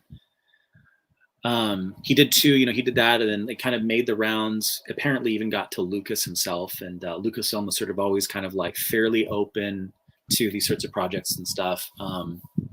But he did a second one too for Attack of the Clones. I think it's called Attack of the Phantom. They're fantastic. I think they're hard to find now, but like back in the day, they came out on VHS and then DVD. There's even like bonus features and stuff like that. You know, there's been a huge wave for years of like fan edits and things like that. Oftentimes with Phantom Menace, it's just like people killing off Jar Jar and stuff like that. You know, silly things like that. But it's really, really good. And he actually does a commentary track too on top of his edits. To me, the most salient sort of insight into Phantom Menace is just how many people accidentally do good, right? Mm-hmm. Like Jar Jar turns out to not be this like brave soldier who unites sort of like the two communities of the Gungans and the Nabooians. No, like he's a dummy, and he like accidentally does all the right things, you know, on the battlefield. He accidentally sort of like unleashes the little bombs and stuff. Same thing with Anakin, right? there's a prime chance to show Anakin, and I mean, it's a great insight. It's a prime chance to show Anakin as the just instinctively sort of good fighter pilot, right? Who wants to do good because good's good. Instead, he accidentally pushes the buttons. Oh, I'll push this one, right? Accidentally, sort of saves the day. That was almost a potentially fatal sort of, I think, misstep, and I think dare I say it, some of the the writing. I found the channel. It's so uncivilized, and the video is "It's time to start appreciating Jar Jar Binks" from 2 years ago. Great. He has a bunch of other Star Wars videos, some of them about the old original trilogy and prequels, and then some kind of critiquing the sequels, as is the common thing to do these days. It's the internet, right? Yeah, exactly. Yeah. I can't deny it. I mean, I can't deny that. I remember when The Last Jedi came out, I didn't see it, but I remember my daughter was born like right before then. So I was doing nothing but like I was at home, right? And all I had was like YouTube and stuff to entertain me. I just remember being like, wow, it was amazing. What an amazing moment in time where it was like I hadn't seen the film, but the review, and I wasn't looking for like nasty negative reviews, right? But that was the rise of like the YouTube fandom, about, and it was so I could know it was a lot of the reviews were very funny and entertaining, right? But at the same time, what a dangerous moment in pop culture where it's like where you can oh, I got babies crying. I have 3 little babies here. One of them is probably going to wake the others up, but yeah, it's kind of a scary moment, right? And this is why look, I mean, I'm perfectly happy to be honest, to be critical about stuff, but like I don't like to wade into. I don't want to deconstruct all of Star Wars. That's why I don't talk about the new canon. But because it's weird, we're in a weird time where it's like, reviews have gotten really good and really funny, but really biting and really deconstructive, and it's like that's entertain. That's the form of entertainment now. No, you don't need to make anything original anymore because the reviews of it are just better anyway. So weird time. Let's see.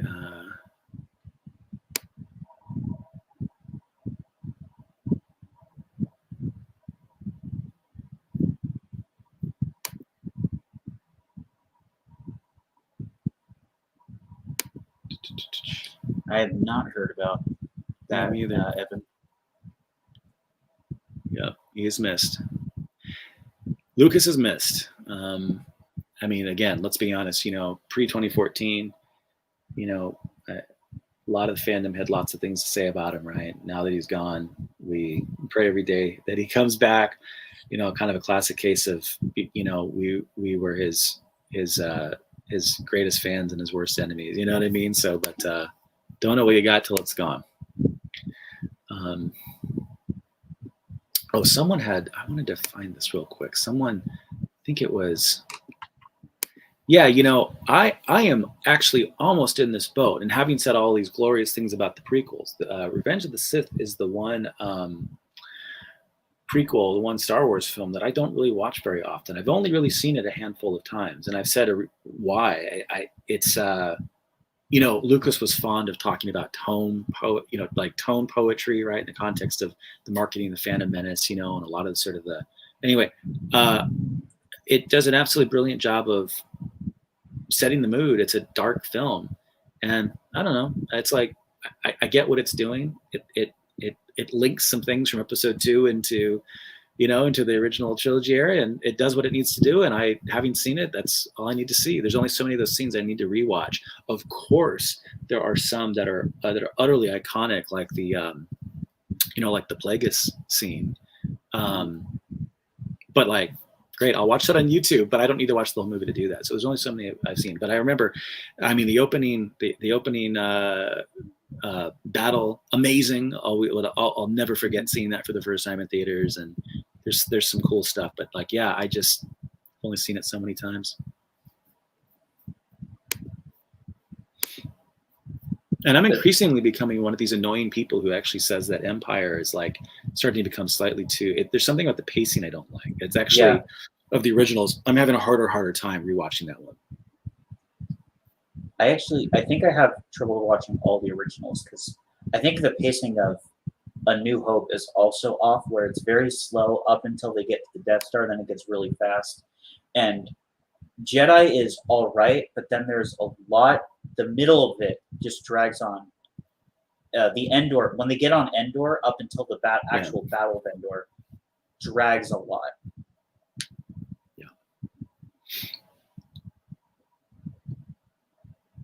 Yeah, Red Letter Media, I think, who I think did a lot of reputational damage to Lucas, and I think probably played a small role in galvanizing, I think, a lot of the fandom's desire to sort of see change, including like him leaving. You know, him just deciding, yeah, screw this. But I think that they did a commentary track a number of years ago for Return of the Jedi, and I think they're pretty insightful. And where those guys get serious and just, you know, engage in film analysis, they're very good, and they've got a lot of, I think, very like constructive critiques of that film and its structure and pacing in particular. Elements of it that just seem to be there for no reason. I mean, I think some of the Endor bits are boring. When you think about like what's Han's role in that whole movie, it's just to basically, you know, hot wires way into, you know, that one. I mean, that's about it. They spend the first act rescuing him, and then you're right. He technically leaves the ground mission, kind of, but Leia and Luke are also there until Luke leaves. Yeah, Leia is the one that gets hit. She gets grazed. You know, she's the one that makes sacrifices, and she's the one that gets the Ewoks on their side, or her and C-3PO essentially. Yeah. And Chewbacca is the one that turns the tide of the battle by hijacking the AT-ST. Yeah, that's right. Yeah, exactly. I never got that medal, you know. Well, that's right, and I think this is another interesting case of how like the internet in particular has played a huge role in cultivating and then enforcing a pop cultural consensus around a certain set of things. And I think a lot of people who have not really engaged the prequels, you know, critically or honestly, I think it can just be traced right back to this. You know, I think you're exactly right.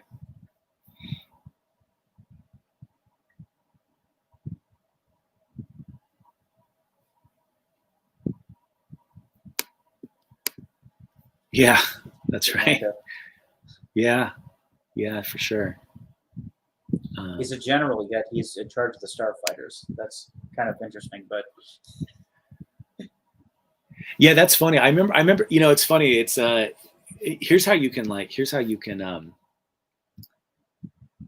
sometimes see this online. It's like, no, tell me something by not telling me something, right? You know, tell me you're this by showing me this meme or something, right? Here's one way I can tell you how old I am. I'm the following old. I'm so old that like in my day, like the biggest burn on Star Wars in the fandom, the biggest sort of like it was making fun of the fact that like these generals were effectively like, you know, flying, the captaining the ships. It didn't make any sense, right? You know, it doesn't make any sense, Ron. that was the biggest critique we had in the old days. You know what I mean? Lucas doesn't understand his military ranks, you know, so.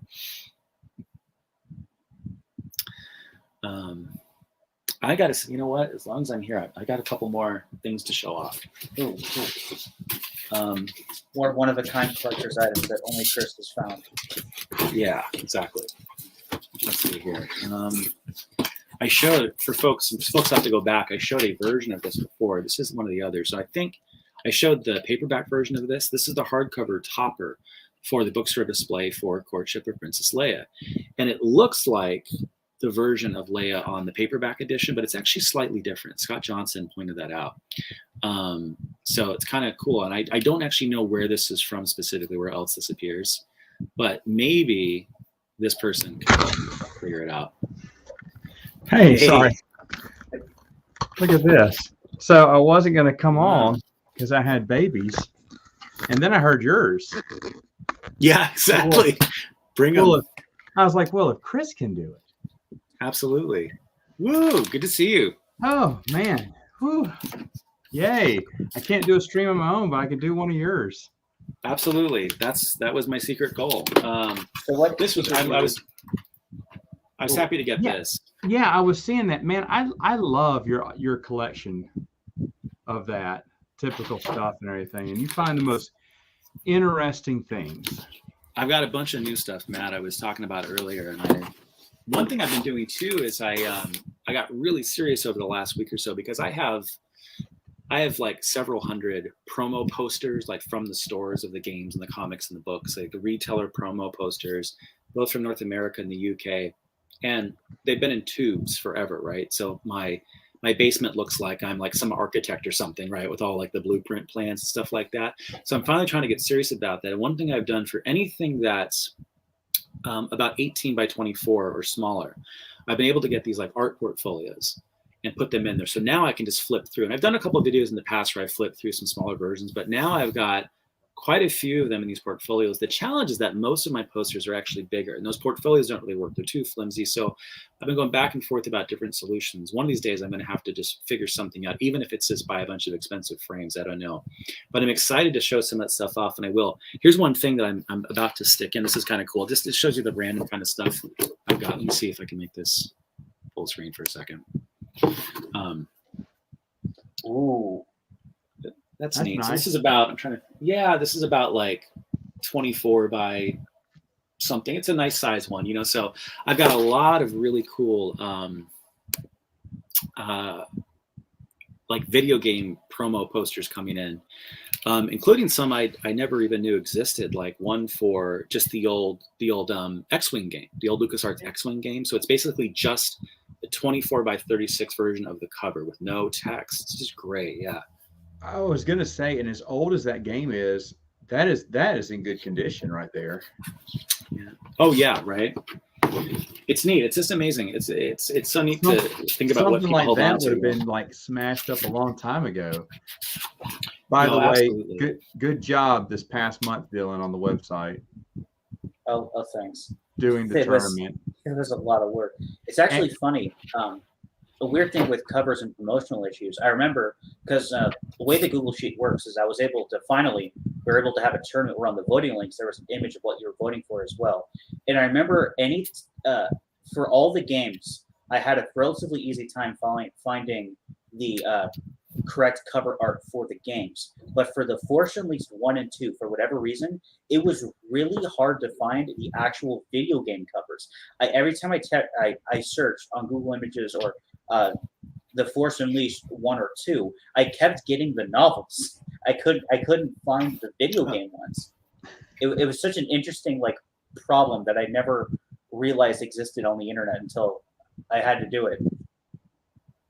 That's crazy. Speaking of that, I just picked up a 4-foot tall video game promo poster for Force Unleashed 2, the video game. So I'm looking forward to finding a way of displaying that. But for the longest time, I've been holding off on video game stuff. But it dawned on me that like where the video games make substantive contributions to lore, I've got to get it. So like, for instance, like I came across this really great mint promo poster for Yoda Stories. You guys remember that game? Like there's like nothing lore-ish about it, right? But so I was like, I don't need that, you know. And it was like amazing when I was like, wait, I can't believe I just put like parameters on my collection, you know what I mean? But thankfully for my wallet, I did, you know. But I think game strategy guides are, if you don't have the games physically, are the only place you can find the actual story of the video game in a print form. If you're that big on actually collecting, if that makes sense. Yeah, that's definitely one place to do it. And I was thinking about this recently. Like, it would be a really cool resource to put together, like whether it's a resource on a website or like a self-published little book or something. I mean, some folks have done something like this. Like, I imagine it's been a while since I've looked, but I would imagine that like Nathan Butler's Timeline Gold probably has some summaries, right? It'd be neat to just collect them all up, right? If you wanted to read like in 80 pages, what is everything? What is it, and in some cases it's as minor as like there's one character, right? You get to meet, rookie one or something, right? But for a game like KOTOR, what are like all of the canon decisions in KOTOR? Absolutely. And what is that story of? Yeah, Wait. that's my weakest part of knowledge in the EU is the video game stories. Like when I was doing some reviews just recently, I noticed a lot of comments were going because I didn't know what the deal was about Raxus Prime and a battle during the Clone Wars, but it got mentioned a couple of times in the books. I don't know if this is a storyline they were going to do, but didn't. But it was ended up being in a video game. Yeah, the Clone Wars vehicle combat game had some game. Yeah, and everyone was telling me that because I saw it mentioned back to back times. I'm going, that's odd, but they were mentioning the video game. And this is the other thing. Now that it's got me thinking, past few days, how many video game references am I missing? Because I know who Farlander was when I read the New Jet Order, and he got dropped. His name got dropped. I didn't know who that was. So how many video game references do I miss? And I'm not talking about Force Unleashed, the novel. I'm talking about, or the Old Republic books based off the game.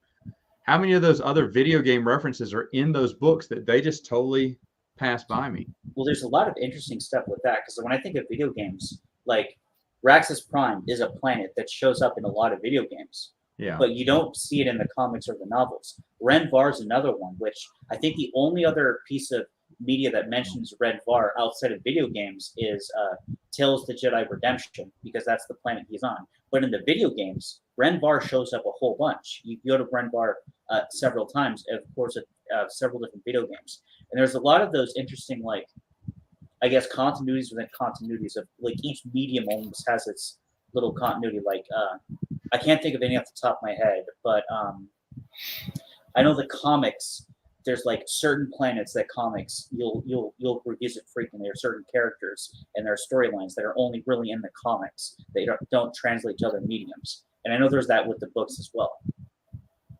It's fascinating. Yeah. There's been an interesting thread about Nathan Butler, who I mentioned, and someone was like, I think Blue Pig said, having 500 copies of the same thing seems a bit excessive to me.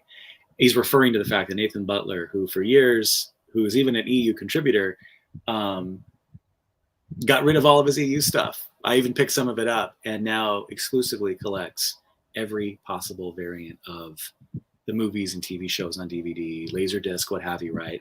And it's a shame because, for a variety of reasons, because as Matt has said, you've said a billion times, if he had continued to do what he was doing, maybe you wouldn't be doing what you're doing now, right, with reviews. It's also a shame that as someone who spent so many years helping to sort of preserve and clarify and then contribute to EU lore, he's effectively sort of done with it. It's at a time when we need someone like him. Yeah. All that said, I realized a while ago that I was sort of becoming a version of Nathan Butler now, where I'm like, I've got this eccentric interest in gathering every promo item, right? So like, who am I to come, right? And I'll just give you an example. This is not unfolded yet. This opens up to a 2 by 3 foot thing. That's Spider Ham right there. And the reason this is relevant, right? The reason it's relevant, this is a promo poster from the mid 80s for Star Comics, right? Which published those little Ewoks digest, right? So at the very bottom, there's a little tiny picture of an Ewok, the Ewok digest. So of course, I had to have it. So I'm the Nathan Butler of promos. You know, yeah, Nathan. Yes, this is super random. I almost passed this up until, if you get close, it just says Star Wars, but you realize actually that's the little Dark Horse chess piece. So this was actually a topper to a comic stand. So I had to pick it up. So. Yeah, someone asked me why I don't do it in publication order, and that's because Nathan Butler was doing it in publication order, and I was loving that series. Yeah. This is back before I was really doing any Star Wars videos on YouTube. And his publication order series, I think he got all the way to Thrawn, not too far, but it was a really good series. And I was like, this is a great idea. And then he stopped. Well, then I said, well, let me do chronological order. I had to switch it up a little bit. Dennis Mowers is actually on Facebook doing a publication order in his group. Oh, good. It's little Facebook posts and whatnot, like of just what came out. But that's the thing he's been doing for like the last few years now.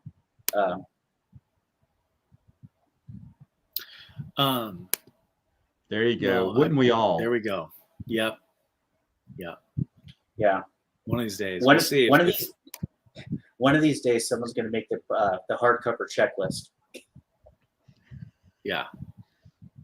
I've been putting one together. In fact, I had this crazy idea, kind of a la Nate Butler, to actually put together something like a guide to all these promo items, ephemera. Maybe someday.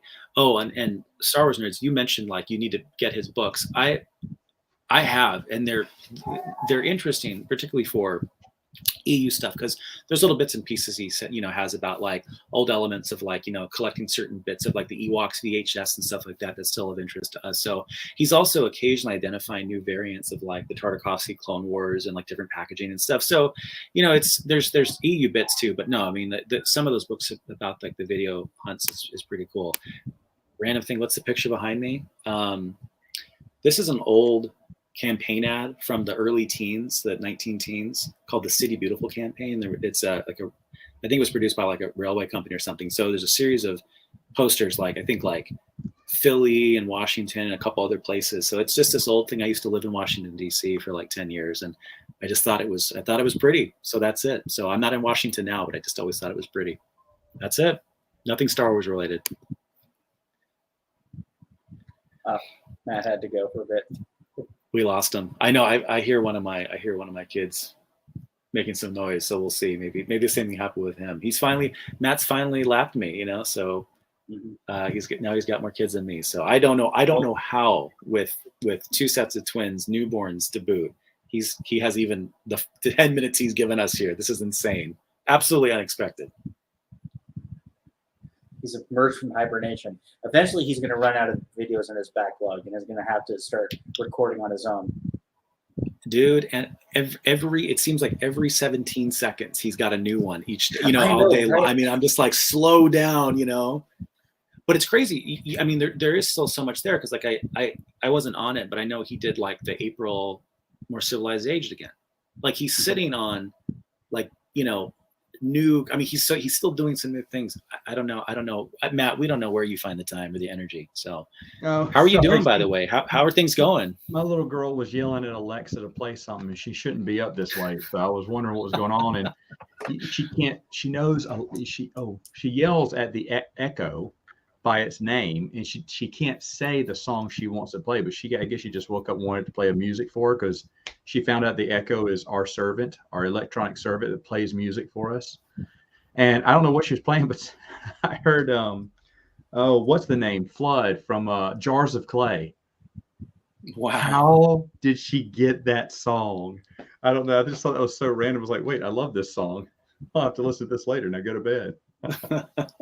Yeah, it's been busy, but people, well, if you don't keep up with the update, all the stuff coming out was pre-recorded months ago. So I'm not there churning it out. I'm really just sitting here going, what am I going to do for May? Yeah, I know you have I know you have a backlog. We were just talking about when are you going to run out of videos in your backlog?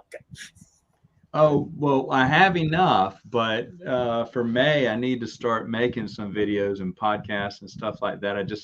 It's just been really busy. So I'm hoping as the weeks go by, things will, they're sleeping better. The new twins, they're sleeping better. So almost there, but it's really it's rough. But it's I mean, it is what it is. Chris, it just takes a while. Yep. Yeah, it does. But it's like every time I have a chance to do a stream on my own, I'm thinking, I should do a live stream tonight. I'm like, no, I should go to bed. That's what I always think. And I go, no, I really got to clean. There's always something else, right? And I do want to do a live stream on my channel sometime. I don't know when. One of these days. Yeah. No, I'm just amazed to see it. No, I mean, good for you, man. I'm glad you got a little downtime, so. This is this like rare moment for me right now. My wife's out of town, so I'm here with all three little kids, and I thought to myself, it's always a huge risk. I just was convinced that the second I started this, that they were all gonna run down here or something, or turn their Alexa on or whatever. Well, I was so happy. I've been sitting here. Yeah, I've been sitting here listening to y'all for a good 40 minutes or so before I came on, because I had to. Well, whenever I made that comment, I was on for like a few minutes before, so however long that was, but I was feeding one baby, then the other one woke up, and I was like, oh my gosh, then I had to get this done. And I was like, and my wife goes, you can go up and talk to your friends. I was like, all right. So I've been plugging the volume 4 this whole stream, and it's funny, coincidentally, because I was going through my order history and I saw it and I go, oh, let me see if it's still there. Sure enough, it's still there. I guess people are having a hard time finding it through searching, but I don't know. I mean, it's there. But obviously, everyone's always asking, are you going to put up 1 through 3, right? Yeah, So, and I mean, eventually I will. I have someone who's going to edit for me because I need to get. I'm terrible at doing. I want to get a little nicer cover, but yeah, the first 2 have stories by me, and I want to go back and re-edit my first story because the first one has a little bit of like my favorite fan fiction, which was only like 10 stories. And I thought they were the cream of the crop. So I kept those and then a few other things that have never been in print. This is stuff that's, well, it could be stuff that's hard to find now, but to be honest, it's just all the, online short stories that never came out is what it is. And it's a nice collection to have. I agree. I will eventually, well, I need to get on that. So, I mean, I don't know. But yeah, I'd love to do it. I'd love to have it done. I'll put that on the list of things. All right. As if you're not busy enough. But yeah, the people demand volumes 1 through 3. But yeah, oh, cool. Yeah. Check it out. All right. Look, got another purchase. I make zero money off of that because I went round it down to it says you will make $0 on the sale. I said done. Nice. Well, then people will take it and then sell it on eBay, like they've been doing with Heart of the Jedi for like $500 a pop. It's got the most generic, because I didn't know if Amazon was going to ding me or not. So it's got the most generic name and cover. I just went off. But anyway, so yeah, I'll try to get the other. There is a repeat story from 3 and 4, volume 3 and 4. I just missed that, I guess. And I put the same story in there. I can't remember which one it was, but I noticed that after I printed it, when I opened it up to look through it, I was like, wait a minute. I have this story already printed in 3, and I went, "Oh no! Why did I put it back in here?" So, doesn't matter. I sort of have. In fact, I just sat down and watched Phantom Menace with my oldest this past week, and I'm really, really, really saddened to report that she got super bored about 10 minutes in and wanted to watch something else. So, well, fair enough, right? And it is slow. It is slow, but it's the one she knows a lot of the characters from it. She knew a lot of the characters before watching it. She knows who like Sebulba is, but you know what? It was slow. Try the Ewok movies. Brittany, I tried the Ewok movies with my little girls and they loved them. That of course, when space teddy bears are walking around talking to one another, that's just interesting. It's better than the Wiggles. I don't know. I think it's better than the Wiggles. Dylan has a different opinion. I don't know what are the really young kids movies and stuff these days are. You played Star Wars Rebellion. I played that. I don't own it. I used to own it. I actually sold it. Yeah, I actually sold it though. Shut up. I have not. I'm going to play Imperial Assault in the near future, maybe next month. Get a few games of that in. But yeah, I don't know. I've never played Rebellion.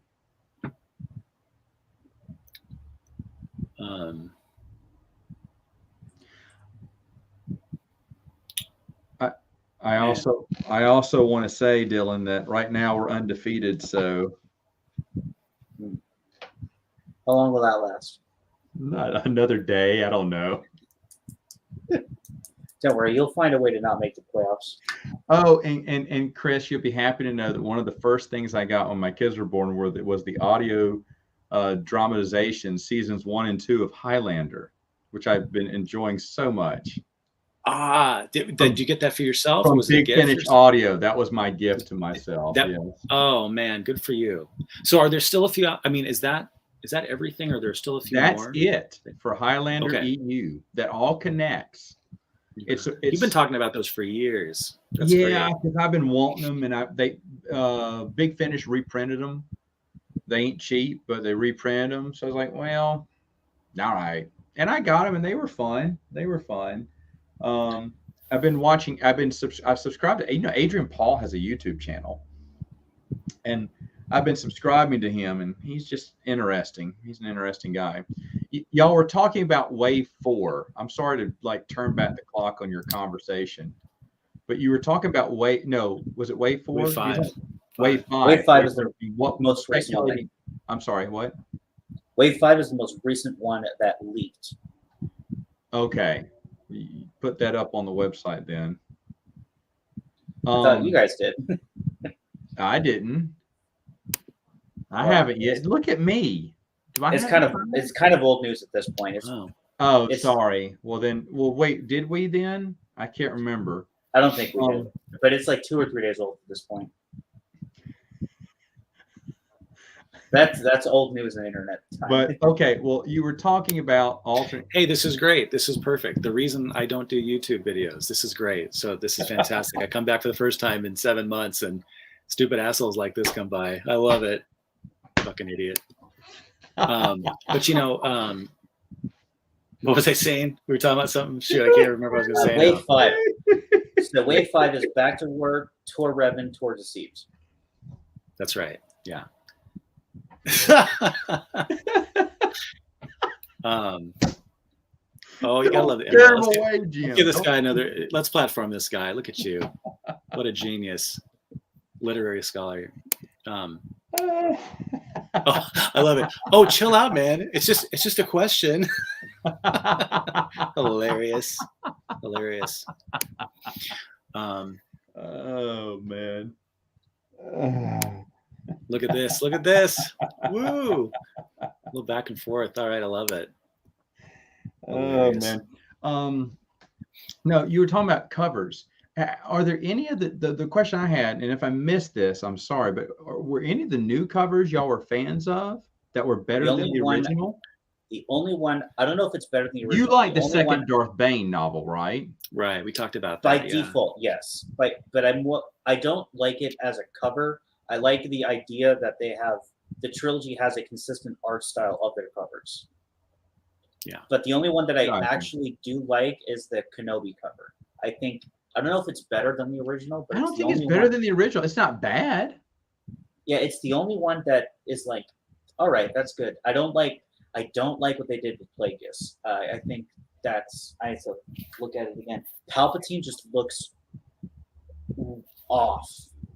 Like I get Palpatine being in the forefront because Palpatine really is the main character of Plagueis, but I don't know. He just doesn't look right. I understand. Uh-oh, baby's going. Babies, yep. They heard this person who calls himself Jim making these comments, and he just sent evil vibes into the world. Some brave soul who pops on, EU streams to sort of like mix it up. I love it. The internet's so ridiculous. You know what I mean? Like, it's just amazing. It just like pulls those fucking losers out of the garbage can. The other thing, Chris, I know if I don't because I haven't been on YouTube as much, and because I've been choosing other things besides doing the live stream, it's almost like wait, is YouTube still one of my favorite things to do anymore? Yeah, right. This is the closest social media I ever get, and now I'm like going, oh, this is kind of nice not having to check up on the channel. It is nice. I'll respond to a few comments when I can. I'm not trying to ignore anyone at all. But it really has been busy. But at the same time, I'm like, well, I mean, it's nice to have a little break. So congrats to me for reading all those books. I don't know how it takes me forever to read a book now because I don't get more than, and you know this, Chris, you don't get more than 20 minutes free time at any time. It feels like. So, if you're not sleeping, I got 20 minutes. Like my brother said, hey, you should write because Return to Endor. I found the hard copy. Yeah. And I told my brother, I said, that's one thing I want to do. I want to rewrite that. He said, you should totally do. You have the time, dude. No, I don't. 20 minutes doesn't give you enough time to get creative there. So I've given up trying to do that. So I'm trying to just focus on other things and read a few other books besides Star Wars, taking a Star Wars break right now. Not that I'm burned out of it, but Well, obviously, your contributions to YouTube are in no way comparable to mine. So it must feel like it must feel like a really massive change of pace for you. But like, yeah, I mean, even mine. I mean, yeah, I've been pretty disengaged from a lot of the stuff, and it's actually really fun to like occasionally just be a consumer again. You know what I mean? Mm-hmm. Just become like a lurker, like some of the weirdos in the chat, like Jim, who keeps talking about poop. Jim, yeah, a brave soul. I'm sure that's his real name. But yeah, it's funny. Like, it's nice. It is a nice break, not have to kind of keep up with it. You know, the internet, social media, it sucks you in, and you forget in a way that YouTube is social media, right? Particularly if you're like a contributor, Matt, like yourself, right? Like, you know, it doesn't entirely look like Twitter and Facebook and stuff, but like you get sucked into responding and feeling obliged to respond, and then so it's nice to take a break. I'm just shocked at any drama, and it only happens every couple of years, it feels like the latest one with Wikipedia. I got the big question mark of why, and because I didn't antagonize and push the envelope and go blow them up or whatever, it went away easily, thank goodness, because they had other things to do, but they shouldn't even bother commenting in the first place. I mean, it was so stupid. Yeah. I don't comment on, I don't even, when the people made the old, hating these, hating that, I stopped commenting on those EU haters a long time ago when I started making my videos. That there's no point. Actually, when I started making my own videos, I said there's no point. There's no point. Soon after that, I was like, why? Just let them do their own ignorant thing, and I'll do mine. But it just kind of shocks me how that, and who was it? What's his face? I forgot his name. Aftermath. Chuck Wendig. Why is that guy calling me out? You're a New York Times best-selling author. Yeah. I just don't understand it. So again, someone who presumably has like a lot better, like, they have much better things to do than I would. I don't cruise around YouTube to see who's talking smack about me, and I don't care. So, I mean, when the Scooby game broke up a few years ago, we stopped. I called you when I found out they had, the best buddies had become enemies. Apparently, a few weeks ago, I was like, when did I called you immediately? I was like, when did this happen? That was great. Yeah, exactly. Attention. I think someone mentioned to me, or maybe I just randomly checked. I was like, oh my gosh, this is funny. But I stopped checking. Oh, go ahead. Apparently, chat is as more turned off to drama than you guys are, because they have no idea what you guys are talking about with Wikipedia. Oh, funny, interesting. Well, go back and look at some of Matt's old, more civilized ages where we talk about Wikipedia. Yeah, no, just Wikipedia. We did something about Joe's upcoming book and just the silliness going around Wikipedia and everything. And I mean, it was like a blip, but then Wikipedia brought out some crayons and drew a little picture that they were going to try to sue me and bring it. And then, of course, nothing happened. And so it's really dumb. Wikipedia just run by a bunch of immature kids. So, and who cares? Do your own thing. Just don't be mad when someone calls you out on a double standard. But that's all it was. It was nothing big.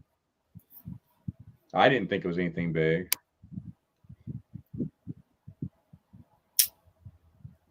Oh, go ahead. I was going to say, what psychological disorder do you think inflicts someone who feels compelled to not use capital letters? I find this so pretentious, and it's a weird thing about the internet that people tend to do it a lot. By the way, who's Chris? My name's Christopher. No offense, Matt, to your name that you had to truncate, but who's Chris? I don't know who Chris is. I don't know. I do know. I just love it. I love it. I love it. I actually feel honored. I feel honored that there's either a bot or a very lonely person out there. It's just a very lonely person. They got nothing else to do. This is how they have their fun. I mean, if I was single, No, on I meant this Friday this lonely person. That's who I'm talking about. Just kidding. night- who is that again? I keep forgetting who that guy is. I know I see him on streams all the time, but I just don't know For who people that who, guy is. for people who don't know, this person is the biggest advocate for the view that the Filoni Clone Wars do not belong in the Legends Oh, continuity. So I'm kidding, Evan. I'm kidding. Oh, no. I'm kidding.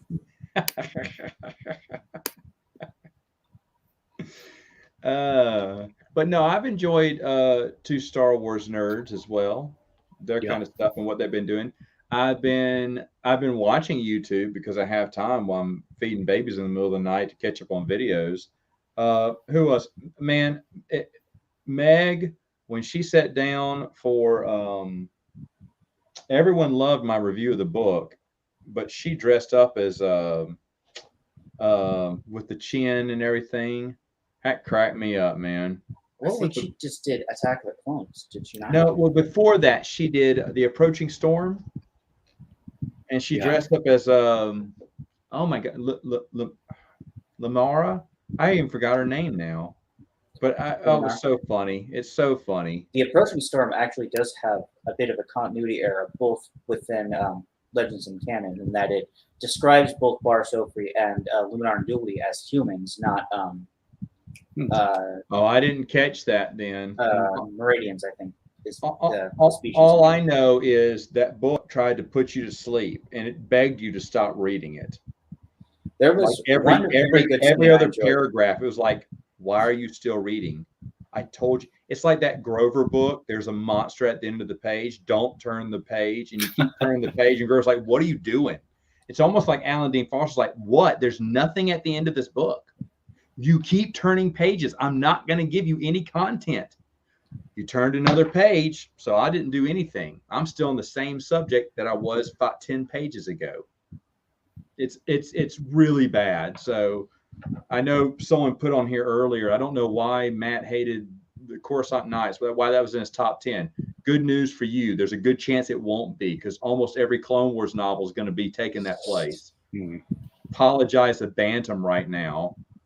I put like one or two Bantam novels, I think, in there. They're gone. They're gone. Because it just shocks me how bad. Like, I just don't, maybe I was just so desperate and hungry to read something, for the Clone Wars while the movies were out. I was just, gobbling everything, going, that wasn't that bad. Oh, that was pretty good. That was, I got nothing. So I'm reading it again going, oh, and it wasn't like that, because reading through the EU, I was tearing through it. I was loving it. I'd go straight to the next book, straight to the next book, straight to the next comic book. I was just enjoying it. And then I, started hitting brick walls when I started getting to a novel. So bad. But now I'm oh, go ahead. It's interesting because obviously there's like the kind of the two waves of Clone War books, right? And I think some of the later stuff, I don't know, I read it in a different context. For me, the micro series stuff, I mean, my excitement and passion for Star Wars during that period of time of the prequels was so intense that, I mean, I don't think I was very objective about some of those books. And by the way, half of why I like Dark Rendezvous so much is just because it reminds me of that period, right? It's just so nostalgic. But there was such a white hot excitement for Star Wars at the time, right? And it was so cool to be getting this stuff at that point in the in the unfolding of the prequels. Yeah, and the thing, I'm not ready to apologize to iJedi yet, Son of Luke. I need to reread it first. But what you said earlier, I haven't read Dark Rendezvous yet, and I'm at the point now I need to start reading. I'm going to read MedStar next. MedStar, I remember being one of my favorites at the Clone Wars. I really enjoyed MedStar. So I am excited to read that one again. And I want to read Dark Rendezvous again too. So I mean, I haven't gotten to those. So you must have read Shatterpoint then, because you started the Clone Wars. Yeah, did it go up or down in your view? Didn't change. Or do you want it? Didn't change. Didn't change. Not impressed. Not impressed with and for different reasons now. Not just the stupid first person he does every once in a while, which is totally dumb. But the what was the other Jedi Trial? Sure. Oh, what? Yeah. I feel bad for every tree that died to make those books. They're just off. It's the wrong way to write a Clone Wars novel. I'm almost convinced it was written by someone who'd never seen Star Wars. Maybe they got the clip notes of a movie and then went with it. Yeah. I think it was that pitiful.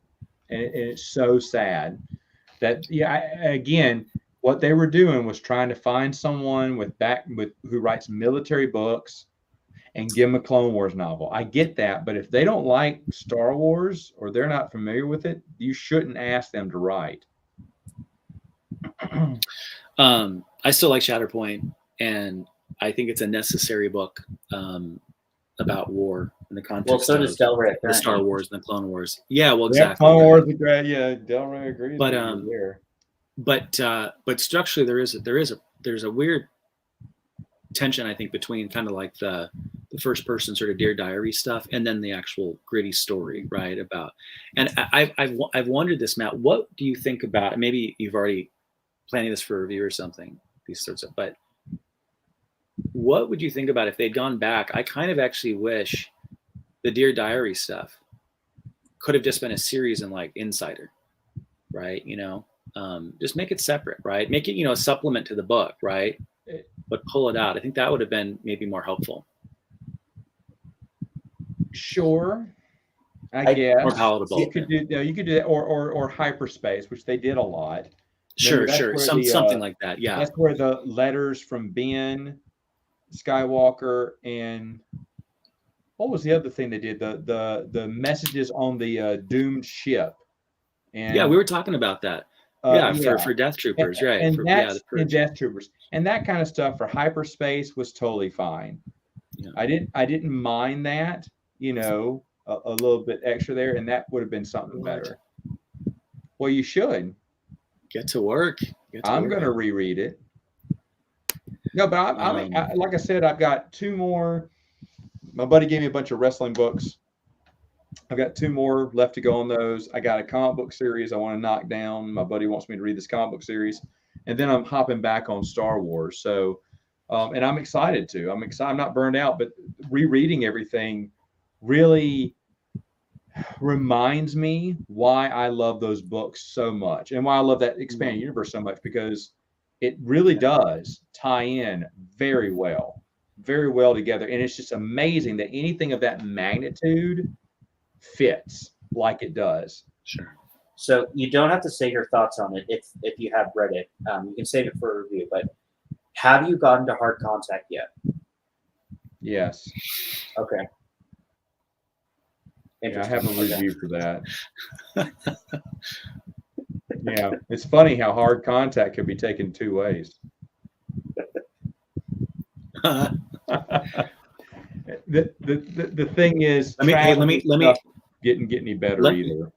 Let me rephrase your question the way our friend Jim would have put it. Matt, would you have taken a dump on Hard Contact? Here's the thing. I am kinder this time around to Miss Travis, but at the same time, Etain, if you think about it, makes 0 sense and is really creepy. Really creepy. All right, so before your rereads, what would you consider the worst Travis Clone Wars novel? Would you consider it one of Republic Commando or her TCW tie-ins? It's got to be one of the books in Republic Commando. I don't care which one. Really? You would take that over the TCW novelization or No Prisoners?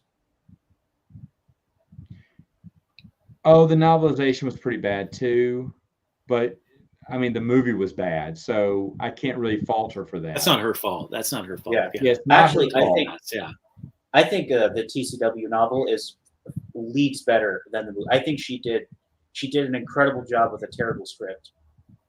I mean, there's that, but it's still not the best. I agree, but it's still not the best. And her No Prisoners I liked, remember?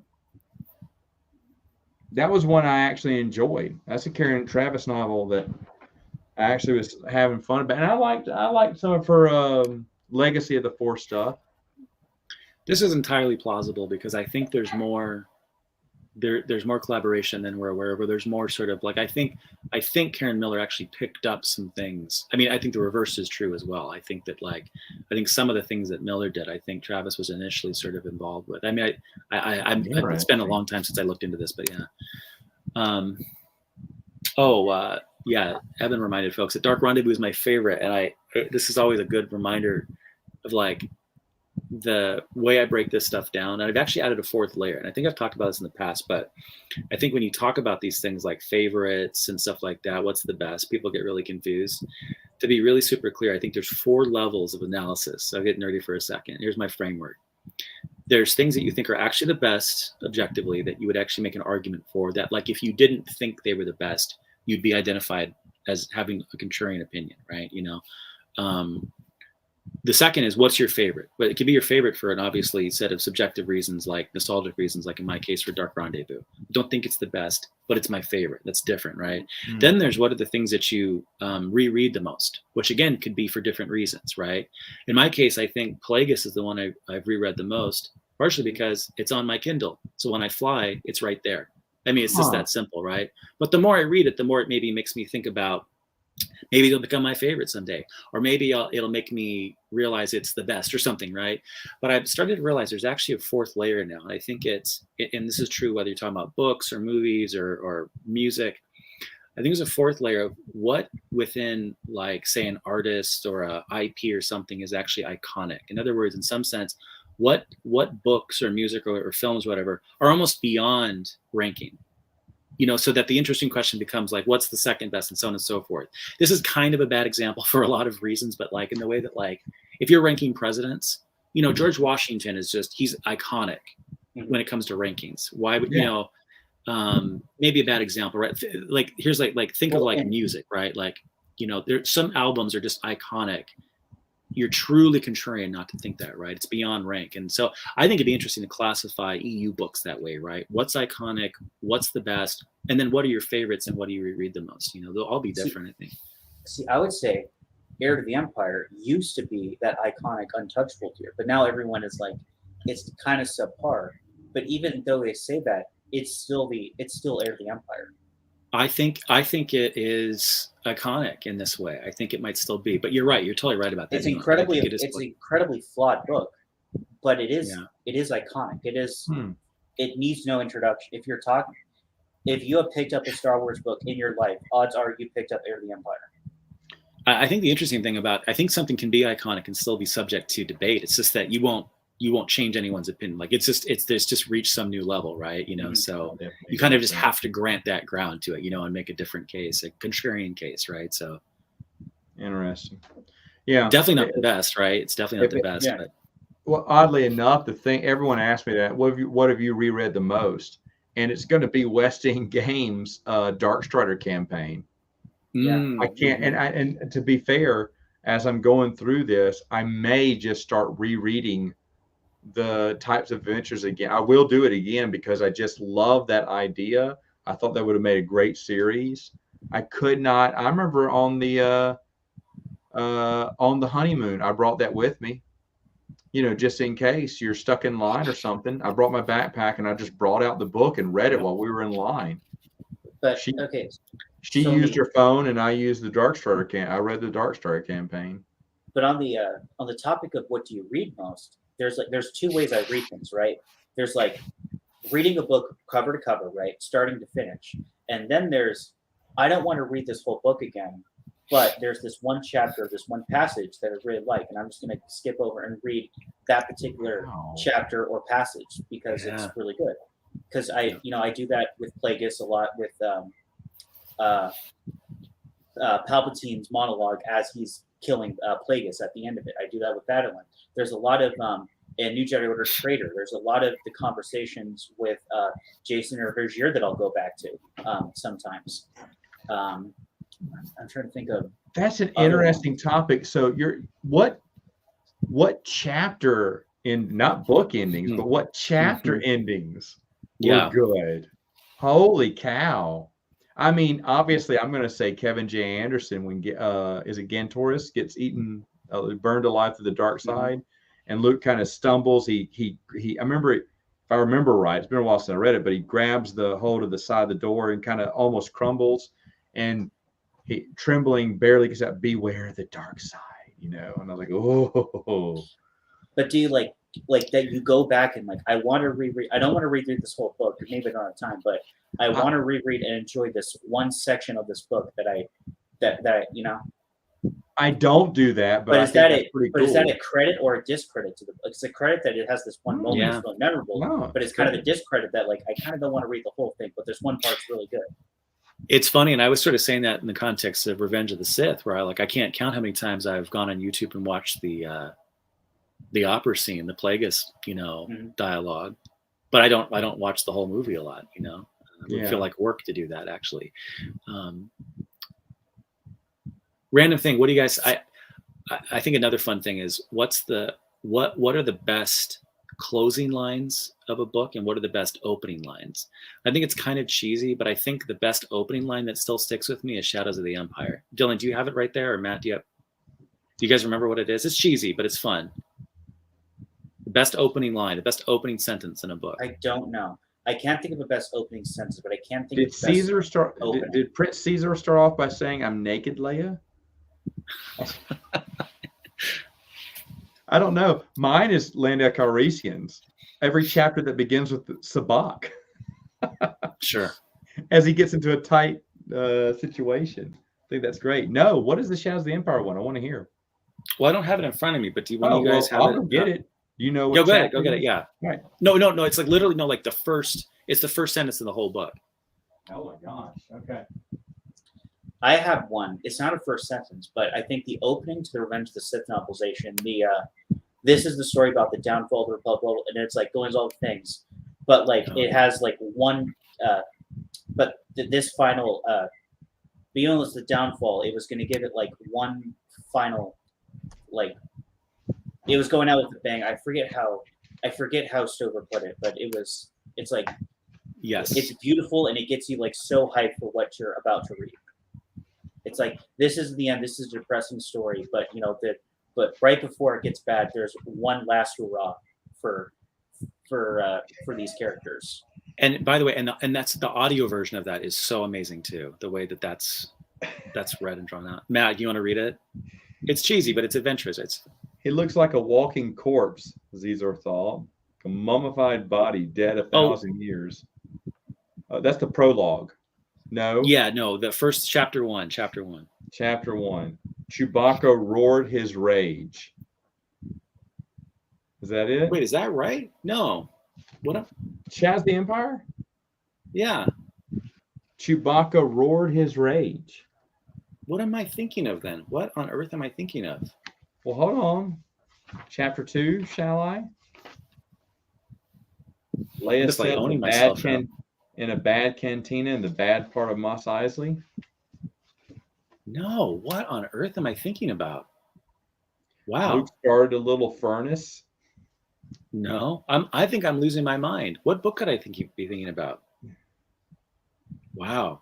Brown That's weird. Brown cow. I'm kidding. Oh, another one. Well, This is a closing one. I don't know if it's the last line of the book or not, but I know it's at the very end. Again, Revenge of the Sith. This is just me saying Matthew Stover is great. Revenge of the Sith is the best book ever written.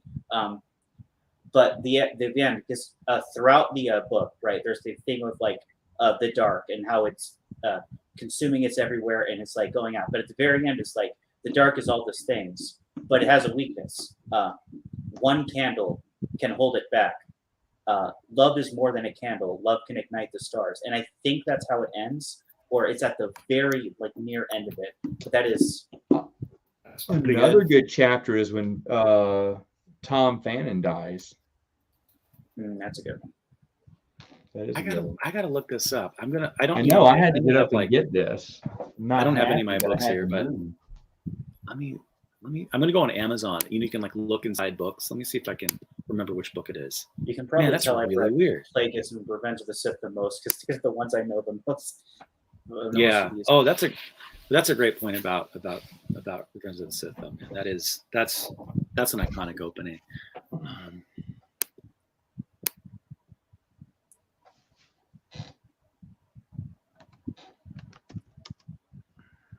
Man, what on earth was I thinking about? This is really weird. Okay, well, one of these days I'll figure it out. It's this line. Maybe we can crowdsource this. Maybe you guys remember it. It's the line I'm thinking about. See, God, I'm so embarrassed. I thought it was Shadows, and it's a line about some pilot talking about how when they think about who the best pilot is, they think it's something about some pilot thinking about who the other best pilot is. Wow, I'm totally embarrassed. All these brain cells have just been like That's fleeing okay. from my mind. I don't remember certain things either. So, by the way, but speaking of like weird little things in books you don't remember, I don't know if you saw the very beginning, Matt, but I finally tracked down. It's not here yet. It's on its way from Australia, but something I never knew existed. Maybe you've heard of it. It's a young reader's edition of Splinter the Mind's Eye. what? You ever heard of that? Yes. And I only found it doing some like weird rabbit hole sort of like searches for just, random EU stuff out there, right? And it turns out that like in the early days, like the early paperback novelization, adaptations of A New Hope, they had like these things called Young Reader's Edition. And I think even Empire had one too. And you can kind of imagine what that's like back in the day. Like there's some pictures inside, but I saw this reference to Splinters and I was like, I've never heard of this, right? And so I've only now seen 2 copies ever on sale, and I found one thankfully at like basically cover price from Australia. So the shipping's the real killer, but like it's on its way. I can't wait to figure it out. Now I've unfortunately have found almost no information about what's inside, and I tried to ask one of the sellers and they were completely hopeless. But my guess is that it's going to have slightly altered text in the way that like someone was mentioning, there's like the young adult version of like Shadows and stuff like that, right? So I can't wait to see what's in there. In particular, like what pictures would you imagine are in there? And again, this is from the time it was first published, right? So I wonder if it's like alternative cover art, or what would it be from? Would it be like stock images from the films that they tried to repurpose? Man, I can't wait. I mean, so I mean, this is only technically true, but there's like a certain sense in which I feel like, well, for 2022, here's new EU we didn't know about, right? So there's always something. There's always some weird. Yep. Every year, right? Yep. Every year it surprises me that we keep finding more and more stuff. I mean, and this year there's stuff that we know, like Joe's book, which is going to be fun when that comes out. But who knows what else is out there? It is amazing. Steve has found one. Yeah, it's possible. That makes sense based on my recollection. Yet for some reason I remember, and my mind is like warped, because I remember the last time I reread Shadows thinking, oh, that's really fun. And I guess I'm like totally misremembering, So what if it's the case that actually it was one of these like Crystal Star situations where what I was reading was like a different book? There was another publishing goof or something. So I actually have my Shadows copy, but All right, Matt, leave.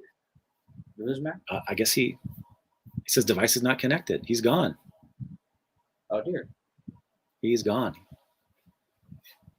Power outage in Louisiana. So I should probably get going soon too. We've been on 2.5 hours now. This is not bad for a triumphant return. I'm glad we got to talk. I'm glad Matt was here. We got to.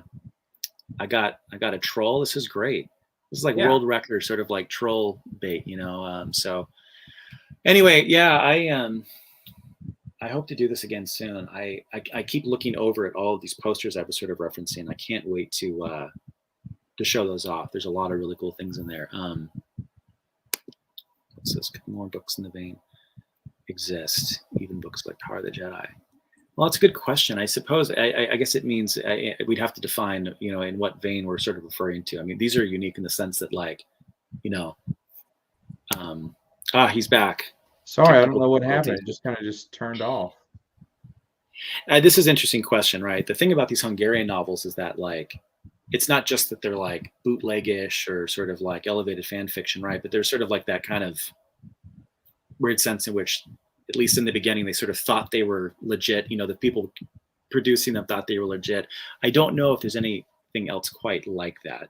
Yeah, and I don't know if we'll ever, because it's very hard to get that kind of information. That information doesn't travel outside of countries that often, kind of thing. I don't know. Well, anyway, Matt, I was actually just about to sign off. So, but, okay, that's fine. That's fine. Yeah. But yeah, great seeing everyone. Thank you for joining, and I'll talk to you later. Bye-bye.